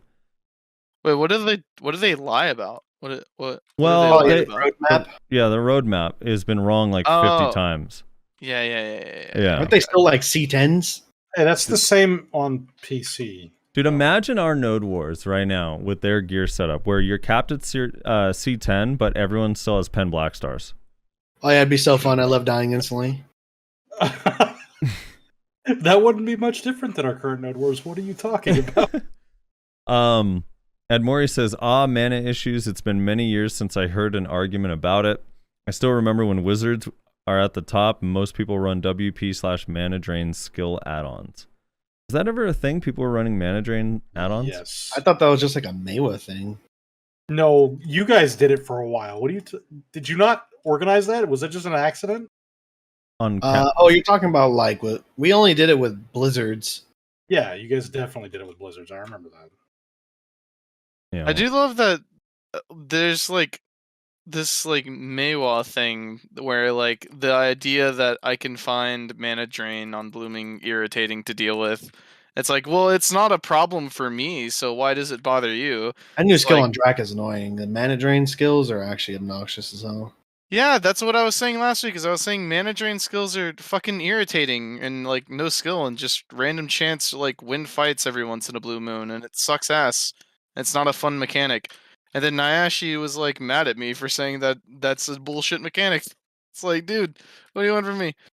But he's like, well, it doesn't. How often does it like affect things? It's like it's just not fun, man. It's just not fun. Games are supposed to be it doesn't fun. have to It's not happen fun. a lot, but it's just a dumb mechanic. You think it should But be he would removed? say he would equal parts rotate between it's not that big of a deal. At which point it's like, okay, so remove it. But also it's like super key to the class identity. It's like, well, fucking pick one. Right, how can mana burn be key to a class identity? Listen, man, I don't know. The Maywa think. I don't know. I just think mana burn in general is a dumb mechanic in a It's game like stupid in this, every game. where yeah, it is actually dumb in every game, but especially in a game like this where your WP or SP or your mana varies from like class to class, and some classes losing 80 to 200 isn't bad, and then on some class you're like, well, I guess I have to wait for my potion tick. I think that resource denial is a bad game mechanic in pretty much every game. And while people will argue, oh, it encourages certain levels of skill, it's like, yeah, that's true. It encourages certain skills. It also heightens player burnout because being unable to play the game is Unfun mechanic. It for doesn't players. matter what game you're playing. It's like I tend to look at League when it comes to class balancing, or not class balancing, but just game balancing and like mechanic choices and why things change. And a long time ago, Kassadin used to burn mana, and they got rid of that because players were just not having fun, and it makes people quit. They should change the Drak abilities that drain your mana to drain everyone's stamina instead. That would be hype. Oh my god! Yeah. On If top they of did that, one I'd other- run like 100-man Drak ball and just Yes, dive on top of I Storks and just start draining their stamina. would be playing Drak, so I don't know if that was what that was, but the one thing that I think they need to take from Drak and move to other classes is they just need to remove slows from the game. And that's the crazy part, is like that's a similar mechanic to like Unfun, and they're Yeah. balancing around the Absolutely. fact that it is a mechanic in the game instead of just removing it and making classes that rely on slows. Like Wizard without slows is terrible, but how about you just make it so they don't rely on slows, so that no one has to deal with a pseudo CC where you can't play the game for X amount of seconds. For some reason, it just has no counterplay to it. It's like, what the hell? Why Your why do we have counterplay is things in the getting game? away and sitting there until it's over. Nightmare hard counters it. Yep, nightmare for 10 seconds. Let me get this slow off me. I'll just get rid of Sorks. That's right. There's nothing wrong with By sword. the way, I think I was AFK for a bit when we were talking about the class changes, but my prediction on new FOTM after Zerker gets nerfed is DK. Okay. DK Drak. Going way out, Good way out on the choice. limb. DK is always a fodder for people that want to play solo, just because it's a cool looking class. Yeah, it also has the aesthetics to it, so it makes it very, very easy for people to roll to flavor of the month. Yeah, I have the fucking statue of it behind me right now. I don't even play the fucking class. Do you have one? Yeah. You have a One thing wax worth statue? $800. No, it was only $200, but $900 shipping. Oh. why didn't you sell that on eBay? Yeah. Greed says, great podcast as usual. No joke comment this time. Just genuinely wondering, what's your thoughts on the state of Corsair Awakening and Nova as a whole? So, state of Corsair Awakening and Nova both suck and Awakening. Pax, what's your thoughts on those two classes? I think that they're just classes and it doesn't really matter, and I think that that's a good thing. I think that classes should just be classes and they shouldn't define metas. However, that's an impossible ask in a game with many different classes. There's always going to be something that defines a meta. I think that it was Nova and Corsair, right? Yeah. Yeah, I think that this new Nova change is going to put Musa on a bench. I don't know, like 100%, because Musa is incredibly easy and Nova is not, but like Nova's always had the damage, and having the on-demand iframe is going to be very strong. Very, very, very strong. Loads, what are your thoughts on Awakening Corsair? Because I think that this class is kind of slept on. I don't think it's like It's so strong. crazy, but I think it's underrated. I think its biggest weakness was just the meta. The fact that we had like Zerkers. Mm-hmm. Like its biggest weakness was it was kind of locked into animations a little bit, but it's a really well balanced range class as far as its own self peels. I would say the two like main competitors are going to be Ranger and obviously Awakened Zerker, and it kind of sat in between, not unable to protect itself like a Ranger, but not like crazy self protection with Zerker for the most part with grabs. I just think its identity was like if you wanted to play range clash, you play one of the far two spectrums of either Awakened Zerk or Ranger. I think with the fix of Succ Zerkers, maybe they can actually have some sort of impact. I just feel like it's a bit too slow and low damage, tied with cooldowns. I don't think it's low damage, and I think it has the potential to play a disruptive, defense-oriented style that the other two classes you named do not. From what I remember, its cooldowns are pretty bad, but I haven't played it in a while. I think most Corsairs are complaining about Shift F's cast time leaves you locked in that forward guard for long enough that it's very hard to not get CC'd out of it. Yeah, especially in the Zerker meta where it goes through your forwards. We have a member who plays, again, a defense-oriented version of it. His name's Komisine, and I think in small scale, he's incredibly disruptive. So it's actually annoying in small scale. I fought it in small scale, and it still seems like a pretty decent class. Before the next comment, someone in chat's asking, and I'm curious your guys' take on this. Why isn't anyone talking about Succ Guardian's nerf since it's actually really busted in Node War and Siege? Who? What? Succ Guardian. Who? Succ Guardian? I think Succ Guardian is I don't think Succ Guardian's ever been a bad class. If you're talking about Node Wars, that's the problem. It's balanced, right? So like the current meta is why play something that's balanced if it's nicely into its role when you can play something that's just incredible. I think he's complaining that it's too strong and it should be nerfed. And he hasn't been playing the right game. Does console have Succession? Is he playing on console? Does console have success? I don't know if he plays on console. Genesis says, console will never be able to merge with PC ever. The current and standing issues with frame rate lag, weird content release order, heavy modifications, missing and crashes on console are all tied to it running on a custom PC designed engine ported over to another platform, of which several are using inferior hardware. PS4 hardware was top of the line in 2012, released in 2013. The entire game is emulated on console, so it will never work even remotely close to as smooth as PC, which has its own issues. Even newer generations, it's physically impossible currently. Old console is incapable of running new content. Plain and simple, if the console and PC was ever to be merged, they'd need to sunset older console support, which I don't see happening. Cyberpunk is a perfect example of this. All new DLC isn't being supported on older systems, and that's a much more recently developed game designed to work across several platforms. It ain't happening, and I don't see them ever being caught up. Content has to go through massive overhauls to work with inferior hardware. Best option would be sunset old and merge new, but they won't do it. And realistically, PC players would lose their shit if they tried. When DLC is even created, it'd launch PC and KR, and currently we'd need to wait a week or two for NA. With a console merged environment, you'd be waiting months for each update after it hit KR due to Microsoft and Sony Play Store requirements.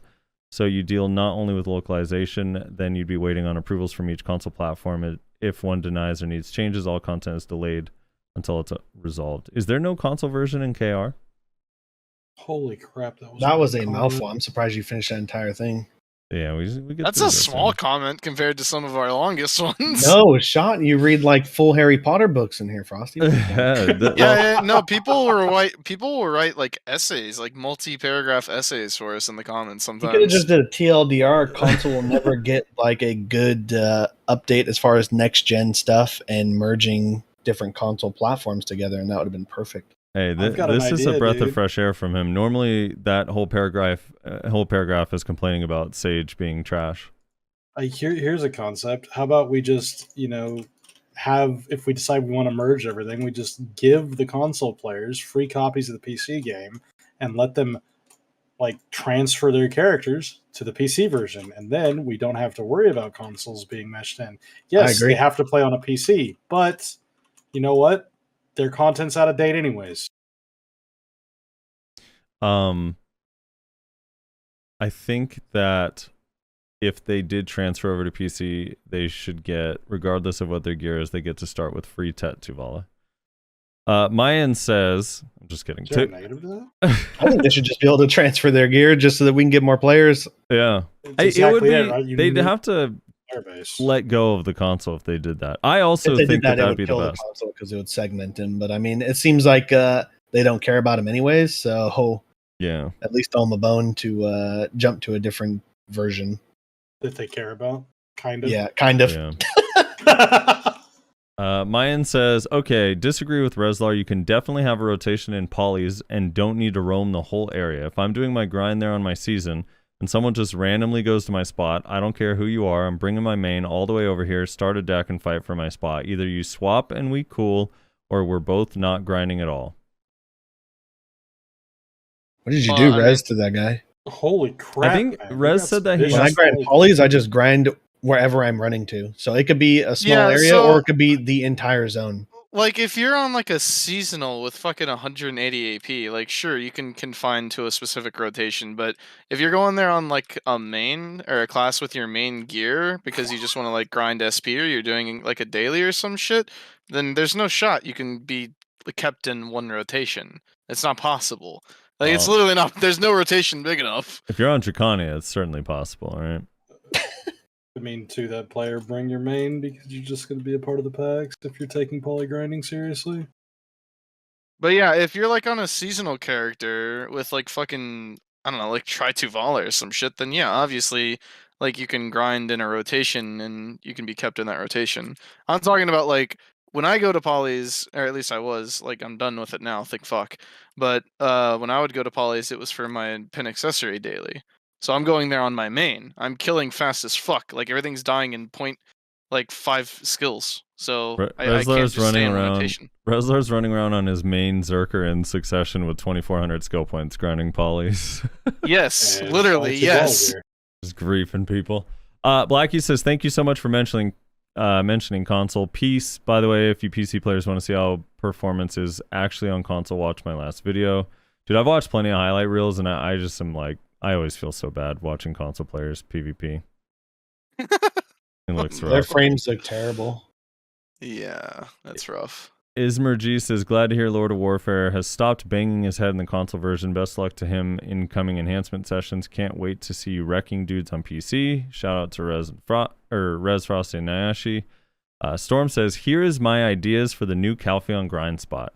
Drop earrings with the same stats as Tungrad, but with different effects like 10% crit damage or 15% down attack. Whoa! Numbers can be changed. 15% down attack. Whoa, what the hell? I'm into that, dude. That's a spin spree buff. No, thanks. Holy shit! And are based on tier. Pry gives 2%, Duo gives 4%, are cups that upgrade the Chimera and Kaya accessories. Ideally, just new accessories. Also, I believe that unfun mechanic is fine as long, he's referring to the mana drain, as long as every class has some form of it, because it adds more strategy when you fight a class with their unfun mechanic. If I have to fight a warrior as a Succ hash, then I should play differently than if I am fighting a Succ wizard. To some extent, unfun sucks, but it involved more skills to fight. Of course, as long as it isn't too OP. If you're fighting a warrior on a Succ hash, you're not having any fun at all. If you're fighting a warrior in general, you're not having any fun at all. 1v1. Yeah. Do you guys? It's a fun interactive class that is class is not disgusting. They just hold Q and they always say I'm weak because my movement is unprotected, and they go across the entire world. Yeah, definitely not too strong. It's not at all. It's definitely not overpowered as shit. Should they get a stamina cost increase like old Succ Kuno? Yeah, fuck warriors. You want to talk about classes that aren't ethical? There you go. There's your class. It's not ethical. It's a disgusting class. Can one combo you with like just a weapon on? Actually, disgusting class. Lil Pork Chop says, that feeling when grinding on Drac and praying to be in the second wave of PvE buffs, my copium reserves are running low, send help. Steve Smith says, as a longtime PC player BDO, I've been playing on my console for about a year now on the side. That's a crazy thing to me. To play PC and then separately play console. There are many things I like over the PC. One, I prefer controller, but if you get shredded on PC if you are using one, no crystals breaking on mobs is nice. For the most part, everyone's hardware is the same and don't have to mess with your settings over and over. That being said, console needs to be more optimized. PS5, for example, which is what I used to play on, is more than capable of running the game smoothly, yet these devs are not great in that department. The fact Final Fantasy XIV does what it does, buttery smooth on cross-play, shows that these devs are slacking. Yeah, because AAA games are the same as not AAA games. Yeah, I think, I mean, in fairness, I agree they're slacking and they deserve it. But console, like, let me think. Games engines Square are close to the same. is it Square Enix? Is that what it's called? Yeah. Square They've been Enix. making console games since what, 1993? Well, SquareSoft. Or SquareSoft? Oh, okay, they changed right later on. They got bought out, but I mean, they got bought out in 2003, I think, or maybe 2002. So Yeah, I'm not surprised It's they been have a long console time. lockdown a lot better than probably anyone that's trying to do MMOs. I mean, being completely real, the games are on entirely different engines. The combat mechanics engines, aren't even different close to combat. the same. You have the Like, that's typical not a tap fair target comparison. setup compared to an action combat. Yeah. It's not even a fair comparison, man. Sola says, "Am learning. Some people have mana drain on skills. I never once lost a fight being low on mana." You should play Wizard and press Q if you play on Progression to certain classes. PC. Yeah, you know, considering I've played Zerker most of my life, I've never once lost a fight because someone has SA on Q block, so that's just not a problem in the game. Oh! Like, what is this taking from personal experience and shoving that out into the world as like objective fact? What the fuck? It's okay. I play my class that everyone else thinks is unethical, but you know, when a warrior walks at me in pre-awaken with their block up, I go, "Man, this is interactive." Yeah. Wait, what guild is Yarn in? He's in Vertex, right? Vertex. Yeah, I remember Bear he went and attacked Yarn's archer on at rotation 12 at Orcs, and Yarn swapped to a warrior and just Q blocked, slow walked, and pre-awakening at him forever. It was so funny, dude. Dude, on God, I was in BA just a few days ago, and I'm playing Succ Guardian now, and so I have no idea how to 1v1 on it, because I haven't like really looked into it yet.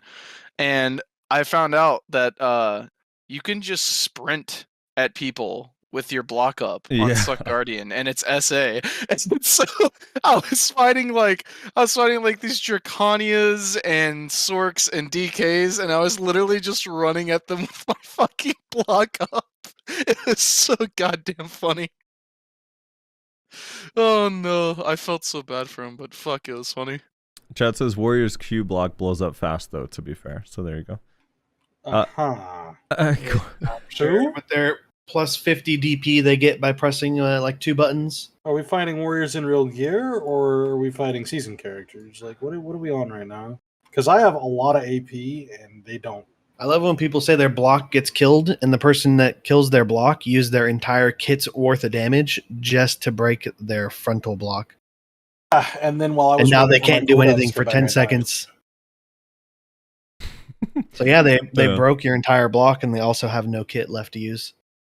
Corin says, Awakening Courser needs some PvE buffs, man. Some quality of life as well, to be honest. I would love for them to give more mouse movement options on her skills and most classes in general. It allows people to up the skill ceiling on the class. Also, her grab, legit, just delete it and give her another unprotected fast CC, please, because that shit is damn near useless. I find Awakened Courser hella fun, but being locked into frontal guard animation for a long time, not being able to camera or mouse move it, just leaves the potential limited for duels and shit.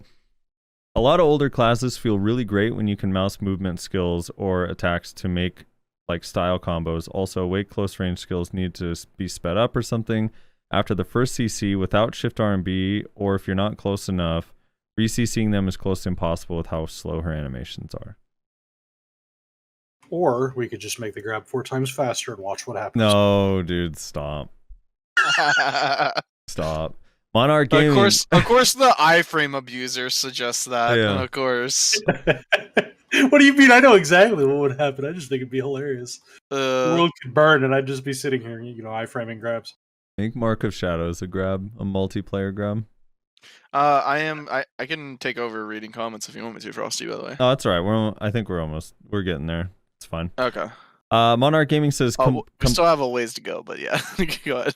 complains about mana drain because no skill RNG spam ability hit at the right time, while ignoring the fact that he is using a no skill RNG timed fairy autopot that went off at a bad time for 30 minutes. Pepe Sag, Doomer podcast, make BDO great again, console and PC crossplay sounds cool, even if just to increase the population. Do everything and anything to get more people playing. Oh, he just wants to do a straight up. He just wants to do a integration? straight up merge. Yeah, I'm fine with that. Yeah, let's do that. As long as I get to drop on the console players. Yeah, Constantly. I feel bad for the console players. Yeah, let's do that. I'll have a great time. I mean, being completely real, this game's population isn't a problem. People are always like, "Oh, population." It's the PvP population. It's the exactly. It's the PvP population, and specifically, it's as you get higher, there's less. I also think they need to fix T1s because T1s were in a great state, and then they did really dumb shit to T1s that made it. Yeah, I remember you guys. I think both of you were on a podcast with. I can't remember with who hosted it, but we're talking about T1s. Yeah, the HP caps and all the damage caps are garbage. I think it was Jackie. No, it was Ganks. No. It was Ganks and Ganks boys. Ganks, Snakes, and that are Rasley. Yeah. Yeah, it was. I think it was before the Jackie Felix one. Here we seem to do a lot of podcasts. Matthew says he's Matthew says abandon console, give people coupons, move their characters. It's just sad, like watching Tamer on GVG. More devs working on it to PC. Everybody wins. PC master race. Yeah, Tamer's. I don't know how it works now, but Tamer's. I'm pretty sure can't WW on console. So fucked. What the hell, dude? What is this, like a half game, you guys? I don't pay attention, but it sounds like they legitimately just aren't playing a full game.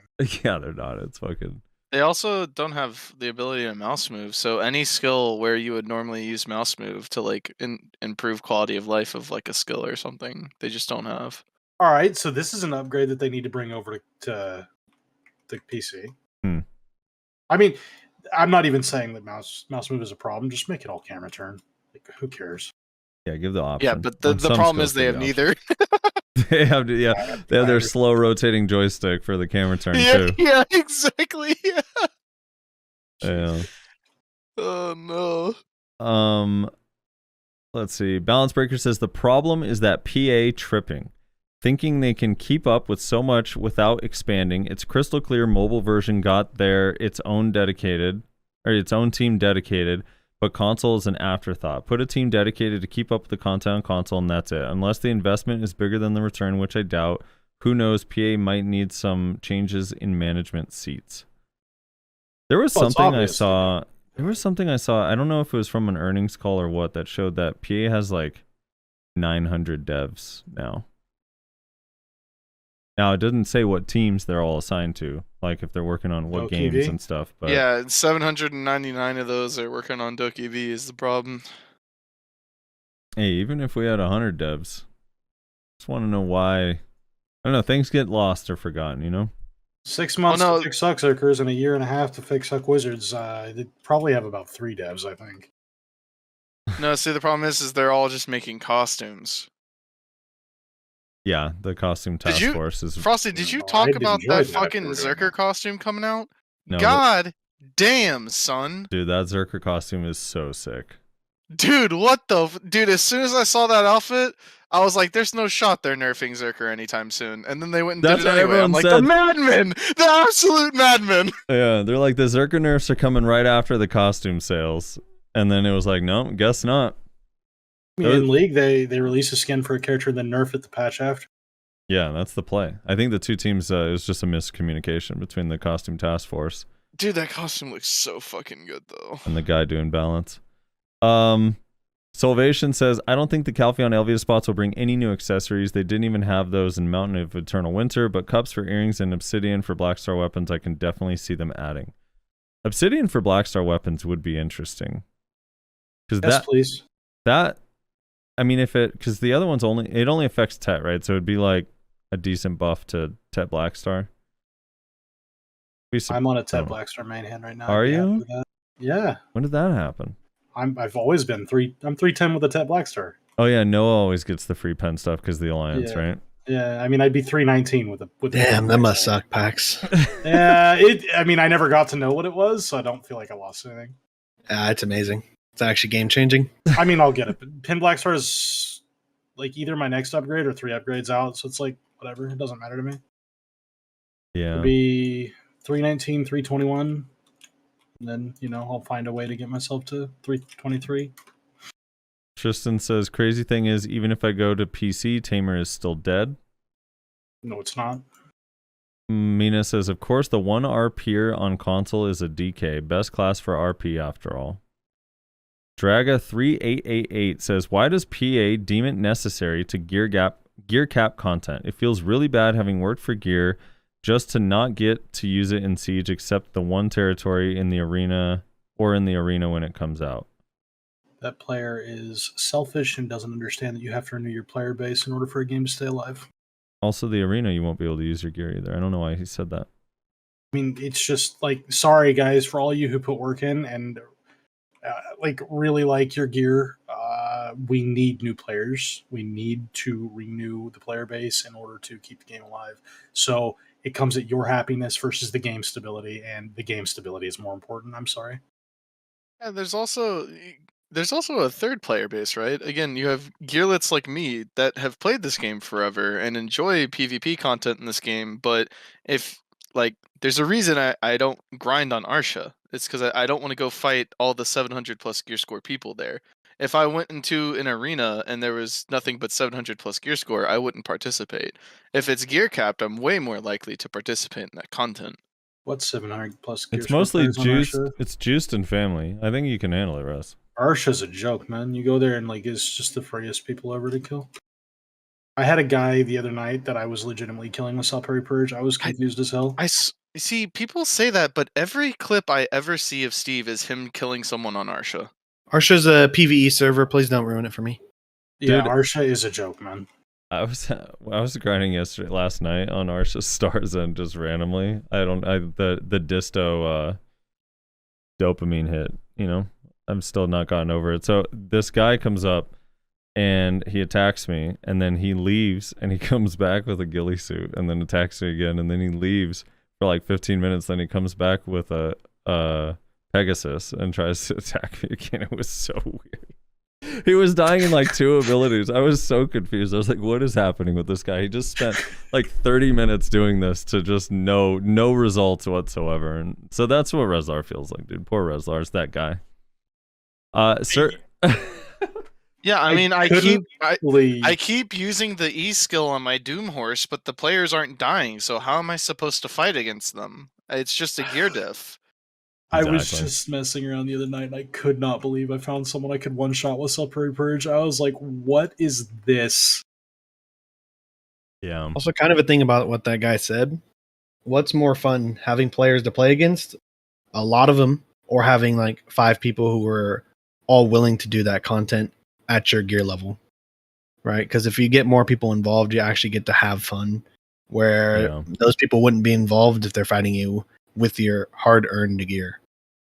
And having the option to do both is nice, to just change it up every once in a while, even if you do have gear. Yeah, absolutely.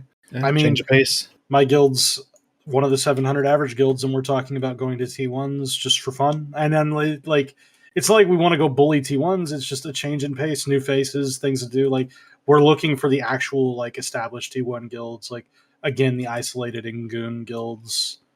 But, and it obviously we wouldn't extended stay, but it's just content for my boys, something to do. Yeah, spin spree heals in both capped or uncapped, so it's fine either way for me. Just play a Drac. Hold on, you have hashtag right now? How's hash? I heard Drac. I haven't actually seen this confirmed, but I heard that Drac, because of the HP caps when it gets reduced, that they're always at 50%, so their heal always heals them back to full. Like when the caps start kicking in. Which is I think actually that's true. crazy. That's Actually, so fucking crazy. What an oversight. That's actually so nuts. Sergio Farfan says, I think the current Solaire gear mana drain skill add-ons are pretty OP on the DP running classes like Mystic or WP classes. Maybe when we get it on our servers, the ping will be better or I can adapt to it better, but it felt so hard to fight the one I ran into on GLabs. Maybe mana drain shouldn't affect the WP classes as much, or perhaps the fairy shouldn't prioritize my HP as much as my mana in Solaire. Maybe they could implement the HP MP slider for fairy in there too. Sergio, you may not know this, but they actually have independent cooldowns. The fairy will pot, mana pot, and HP pot simultaneously on 2 separate cooldowns. Yeah. I learned this the hard way by arguing with Lorenz. It's the only thing in BDO he knew since I met him. He didn't know that. He did know that. I didn't know that at first because I didn't have a fairy for so long. I didn't know was you didn't have a fairy for a long time. yeah, I was manually potting up until like a year ago. Yeah, so I mean, you need to manually pot on a witch wizard. If you're not manually potting on a witch wizard, you're just gonna get screwed by mana shield. yeah, do you manually pot on yours loads? No, I don't think about any extra gameplay when I'm playing my wizard. Oh, it's funny as hell. He doesn't even reactionary teleport. This guy splits his teleports on exact cooldowns and uses them every time that they come up on that window. And he just does it to reposition constantly. I don't know if he's doing that intentionally or if it's just his gameplay pattern, but it's actually obnoxious. And it's one of the best rat play styles I've seen in a while on a wizard. Yeah, normally I just go on autopilot because most of the time when I'm playing wizard, that means I'm playing the shot caller class. It's funny as hell to see you split your TPs exactly and you TP on cooldown. And it's just like so many wizards are like, I'm going to TP reactionary. And you're just like, I'm going to be hard to track and see everything.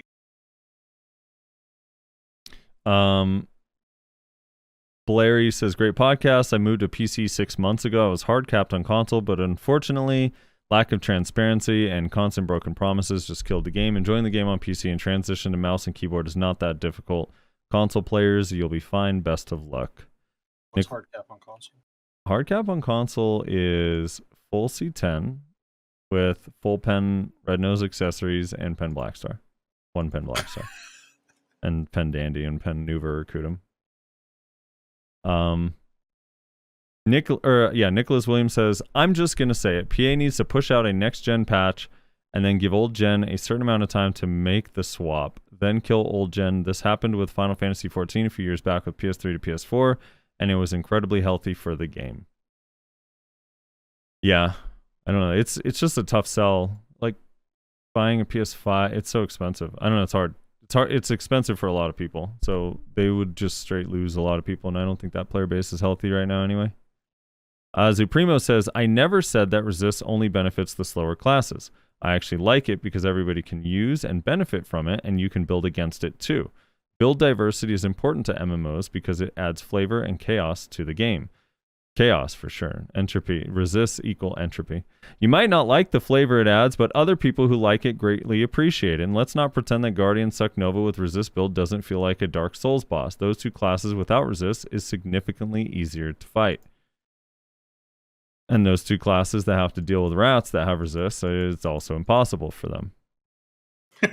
That's the thing. I don't know. It's very few people who love resists these days. I also love resists on the ground when it's just like, all right, I'm in a combo that should. Oh, he stood up. Why'd he stand up? Because my combo's inconsistent. Because this mechanic exists that shouldn't. Yeah, Loads. What are your feelings on resistances? PvP. I mean, it's an RNG mechanic. I know people are going to be hit or miss on it, but just from like a game standpoint, this game in specific, they build the game around resistances and like this RNG. So I don't know. It sucks that it's there, but I mean, you just kind of have to deal with it. I like it myself because that means I can play dumb and basically be blessed by playing dumb. Exactly. Yes. Thank you. TriConnect says, to be honest, if they connected the games, have servers for people connected through the console and those using PC, and maybe allow console players to join parties with PC on PC servers, that wouldn't be bad. That's how it works in Destiny. You can join PC PvP as a console player, but a PC player can't join console PvP. Maybe have some mixed servers or whatnot. Personally, if it was grindable on console, I wouldn't mind going across the room, sitting on my couch, grinding using my controller instead of doing the same on PC. Defo, they should catch consoles up to PCs, let us play together, again with possible limitations of PC players not being able to join console-only channels, and console players being bound to those by default, being able to play with us if they wish. They would also open up the door to real crossplay and players being able to use whatever device they like. Yeah, it just seems so overly complicated. I just can't picture that ever happening. I think that idea is convoluted, but if your goal is to increase population and make it feel live, you can't limit the PC players unfairly. The only thing you would really need to do if you're really worried about PC players bullying console players is make it so that the PC players can't flag on console channels. I think anything where the game has to make an extra system themselves, it'll never happen. Yeah. I agree. Mr. Spectacular says, my lovely DK finally getting some love. Appreciate you guys. Rez, leave my DK alone. Let's just focus on Zerkers. Laugh, laugh, laugh Oh, emoji. Good news, Zerkers got focused on, so now we could focus on DK. Can we start a hashtag for never mind. Let's say some anti-Reslar propaganda. No, please do. They'll love it. Joey says console players need to be able to transfer to PC. Sarcer says, hearing Lord of Warfare talk about how bad it feels to not see other players everywhere in what is supposed to be an MMO kind of hits home for me. I'm very worried. That was one of the things he mentioned last week, is that on console it feels very empty now throughout the world because of just the lack of shit they've gotten so long. The player base is declining. But he says, I'm very worried the private grind server will accomplish exactly this. The game will feel so very dead and empty if all the 1 hour a day players are hiding in private sessions. Also, on the topic of being able to grind undisturbed, do we even need severe penalties for negative karma players anymore? If I wouldn't lose crystals, I wouldn't even mind being bad and hunted wherever I go. Kind of my choice at that point. I guess what I'm asking is, with half the player base doing their 1 big hour a day in private sessions, can being a red player be more fun now? Add a little bounty system or whatnot that doesn't instantly get exploited. Gosh, thinking about being able to be a red player like that, I would love some red player content that isn't in the middle of buttfuck nowhere Piliku. Yeah, do you guys think the 1 hour grind session is going to kill the open world lively feel of BDO? I'll tell you this. I played Final Fantasy on 2 different servers. One that was very, very populated and one that was their preferred or not populated. And it kills the vibe not seeing other players. Like, you go from seeing players everywhere to not seeing other players, and it just makes it feel like you're playing a game solo. Empty game. It really, really feels bad. So, like, I hope it doesn't, because, man, that will be bad for this game. Same thing that happened to World of Warcraft as well. When people stopped seeing players in the world, it felt like there was no point to play in MMO because you were basically playing a solo game. And even though most of the content in this game is solo, it's still nice to know that there are other people that exist. Yeah, if that is something that's going to happen, they need to not do that, because it'll kill the game. It won't. When people say kill the game, like, it's some exaggeration. Normally, it'll just decline the player base to a point where it's not very fun. The PvP player base is already on a decline.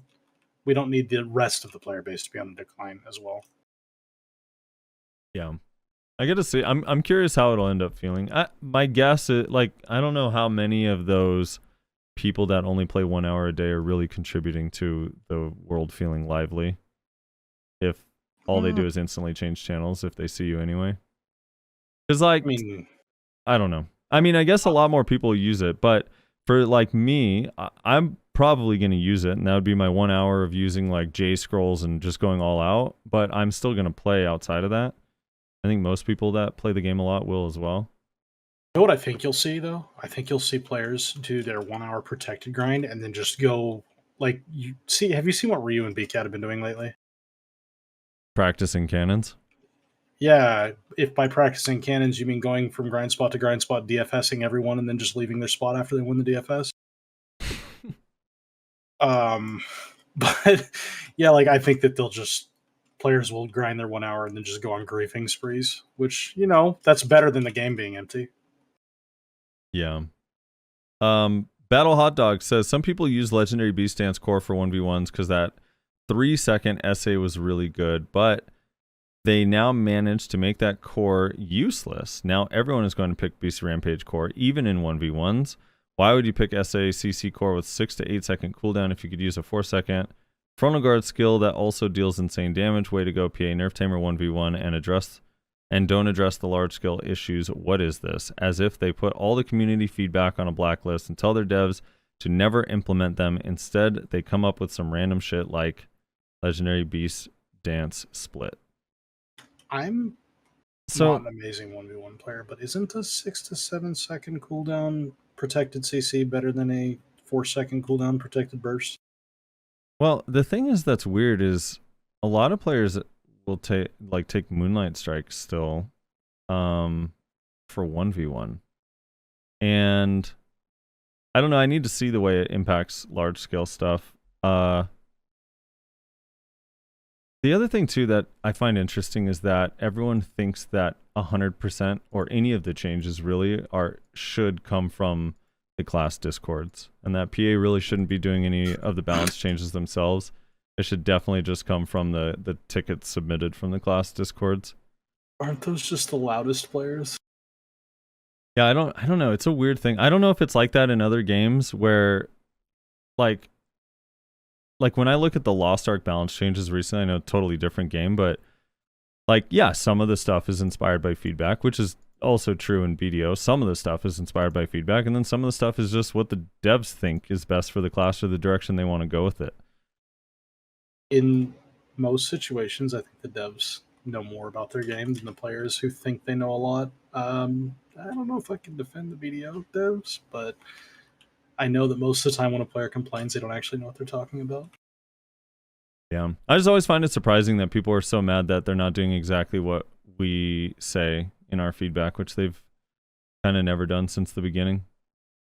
And I don't think they should do. I do think they should take inspiration from feedback over time, but it's like, you know, again, like Succ Hash, if they took the feedback of Succ Hash, Descent would have a float on the first hit, Quicksand would be a stun, Purge would be super armor or forward guard, Ridge Reaver would have a float. It would be nuts. Yeah, dude, Soul Harvest would be a grab. Soul Harvest would be a grab, a super armor grab. It'd be pretty cracked. Brig MH says, I agree with Rez. Remove Mana Drain from blooming and give it super armor instead. Going to be the first SA skill in our pre-awaken kit that isn't chase. What? There you go. What convoluted logic is that? I don't know.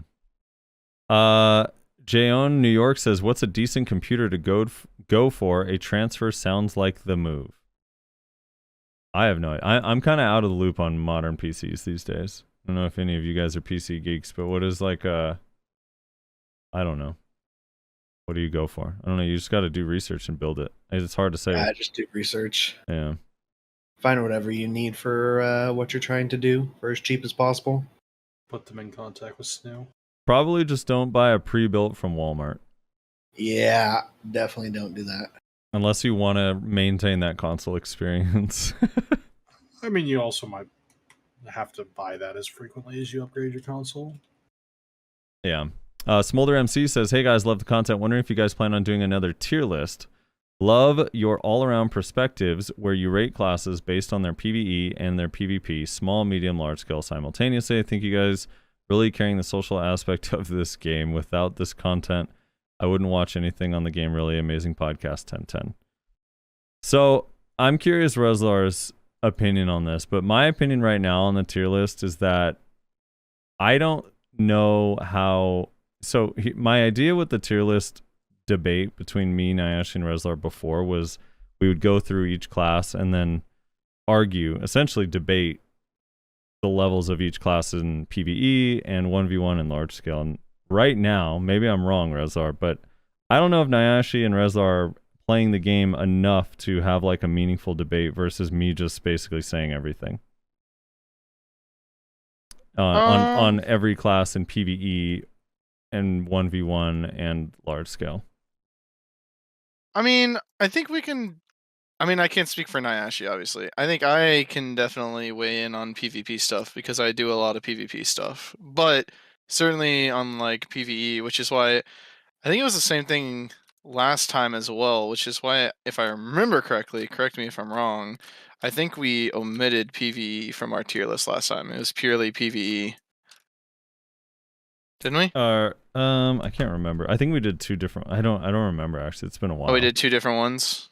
Yeah, but for me, the tier list with multiple people is like, I think the most fun thing about it is just having like an argument and disagreeing a whole bunch. Yeah. So, and with PvE, I really don't think we could do that. I don't know. Like I kind of obsess over the PvE stuff and like argue with people about it all day. I don't know how much Nayashe or you do that, but PvP maybe. We'll see. Glory says, good to see one of the console OGs on the podcast with you guys. As a former console player that moved to PC, the only thing that can save it is a next-gen port followed by pushing out all the content PC has as fast as possible to get console caught up to within a patch or to a PC. Told them that shit 2 years ago when I was a partner, and here we are with the player base dying faster than my 600 gear score Guardian in open world PvP. P.S. Frosty is right. If you are on the fence about switching, just do it. You will have zero regrets until you realize you need to do the fucking adventure logs again. Yeah, that's the thing, dude. Those fucking journals, man. Poor guy. That would literally be the thing that holds me back from restarting ever if something happened. Goddamn journals. Andros Languo says, sorry if I don't explain myself correctly, but it is not easy to do messages or in English. Okay, so he says, what I meant with the pet changes not taken into consideration was that I wasn't aware of those changes and how they are going to affect the silver per hour. However, those changes affect all spots and nerfs only affect Elvia. And the blue versus yellow scroll, yeah, you are right, my bad. It was done with yellow previously. I have been running a few more hours in Orcs and rounding up the totals. I personally lost 37 mil an hour in Orcs, which has been calculated with 15 hours, went from 468 to 431. You might consider that pocket money and you might want to brush it off, but the loss is there, affects the players in my range. Just because others have bigger loss doesn't nullify it. Good job, guys. Keep it going. So his argument was that the nerfs or the changes to Elvia hurt lower level players, but doesn't really impact people that already have gear because they already benefited. But I'm not sure his hour. I'd have to see like the way he grinds, but a lot of the lower level players are getting more money now than they were before. So I don't know. I also just think like 37 mil an hour, it is kind of negligible, to be honest. And I don't know what class you're playing, Andros, but you can definitely get more if you really care about being optimal. I mean, you could tag a Succ lawn, and even at 269 Kudum, you can make more than 430 mil an hour at Orcs. Easily. That change at Orcs was a nerf to the high end, not the low end. Goku OP, this last comment says, happy to see Lord X representing console players, wishing the best on PC account, keep whooping ass. Yeah, you know what's funny about the console PC thing? So when I was at the VOA, the thing in Boston, was like, Sly Nations brought a controller, or I think they had a controller that he could use, and he was taking wins off of Goldsteinberg. Goldsteinberg was making some random, I don't have my cooldowns excuses, but, warrior presses Q. And then he was taking some wins off of Armin. He was taking some wins off of Etsu. It was, it wasn't like completely one-sided like you would imagine. He was putting up a fight. That's all I'm saying. Hockey told me about some sort that he was watching. Make a montage. He plays on console. Kid was a badass. What they need to do is have Sly Nations plug his controller into a console and then dual Goldstein on his main machine. See how that goes. See how that goes. The gear score difference is already there as well, so I don't know. I'm sure that'd be super, super fun. Anyway, that's it. Loads and Pax, thank you guys so much for coming on. That was fun as fuck. Oh yeah, it was a pleasure. I enjoyed it. Wonderful day. I'm sure this podcast is gonna go right up to the PA headquarters, and they're gonna be like, "Oh, okay, Node Wars, Yeah, right. Node Wars needs some changes." I can't wait to see him happen next week as well. Yeah, we need to put the protections back on Zerker. Fix it. It's a problem. Mm-hmm. Yeah, Zerker's weak now. I can't believe they did that. It is so sad. Is anyone planning on you guys today? I have no clue. I show up every week. Did you guys have had the freest streak I've ever seen? I mean, we have to work hard. There's a lot of sticks to chop. It takes like 30 minutes. It's actually incredible. Actually, the freest streak I have ever seen in BDO. God, I'm sure Juice is going to place there soon. I hope so. All right. Rezlar, want to close this out? Sure. Thanks everybody so much for watching.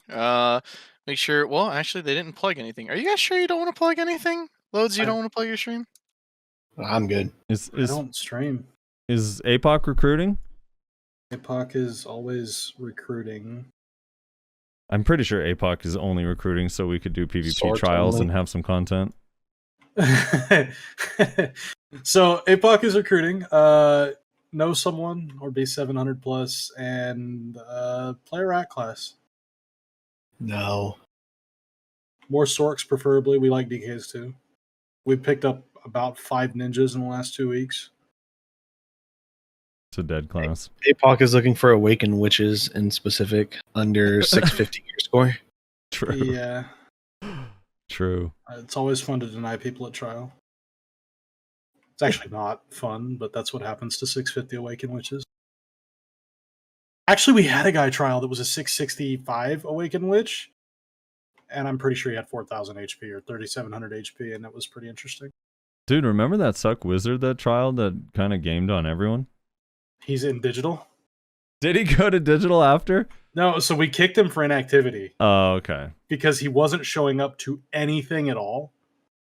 And then he just showed up one day, like at the next war, he was in digital, and I think he's gone to every war that we've seen digital do since. And it's just like, bro, what the fuck?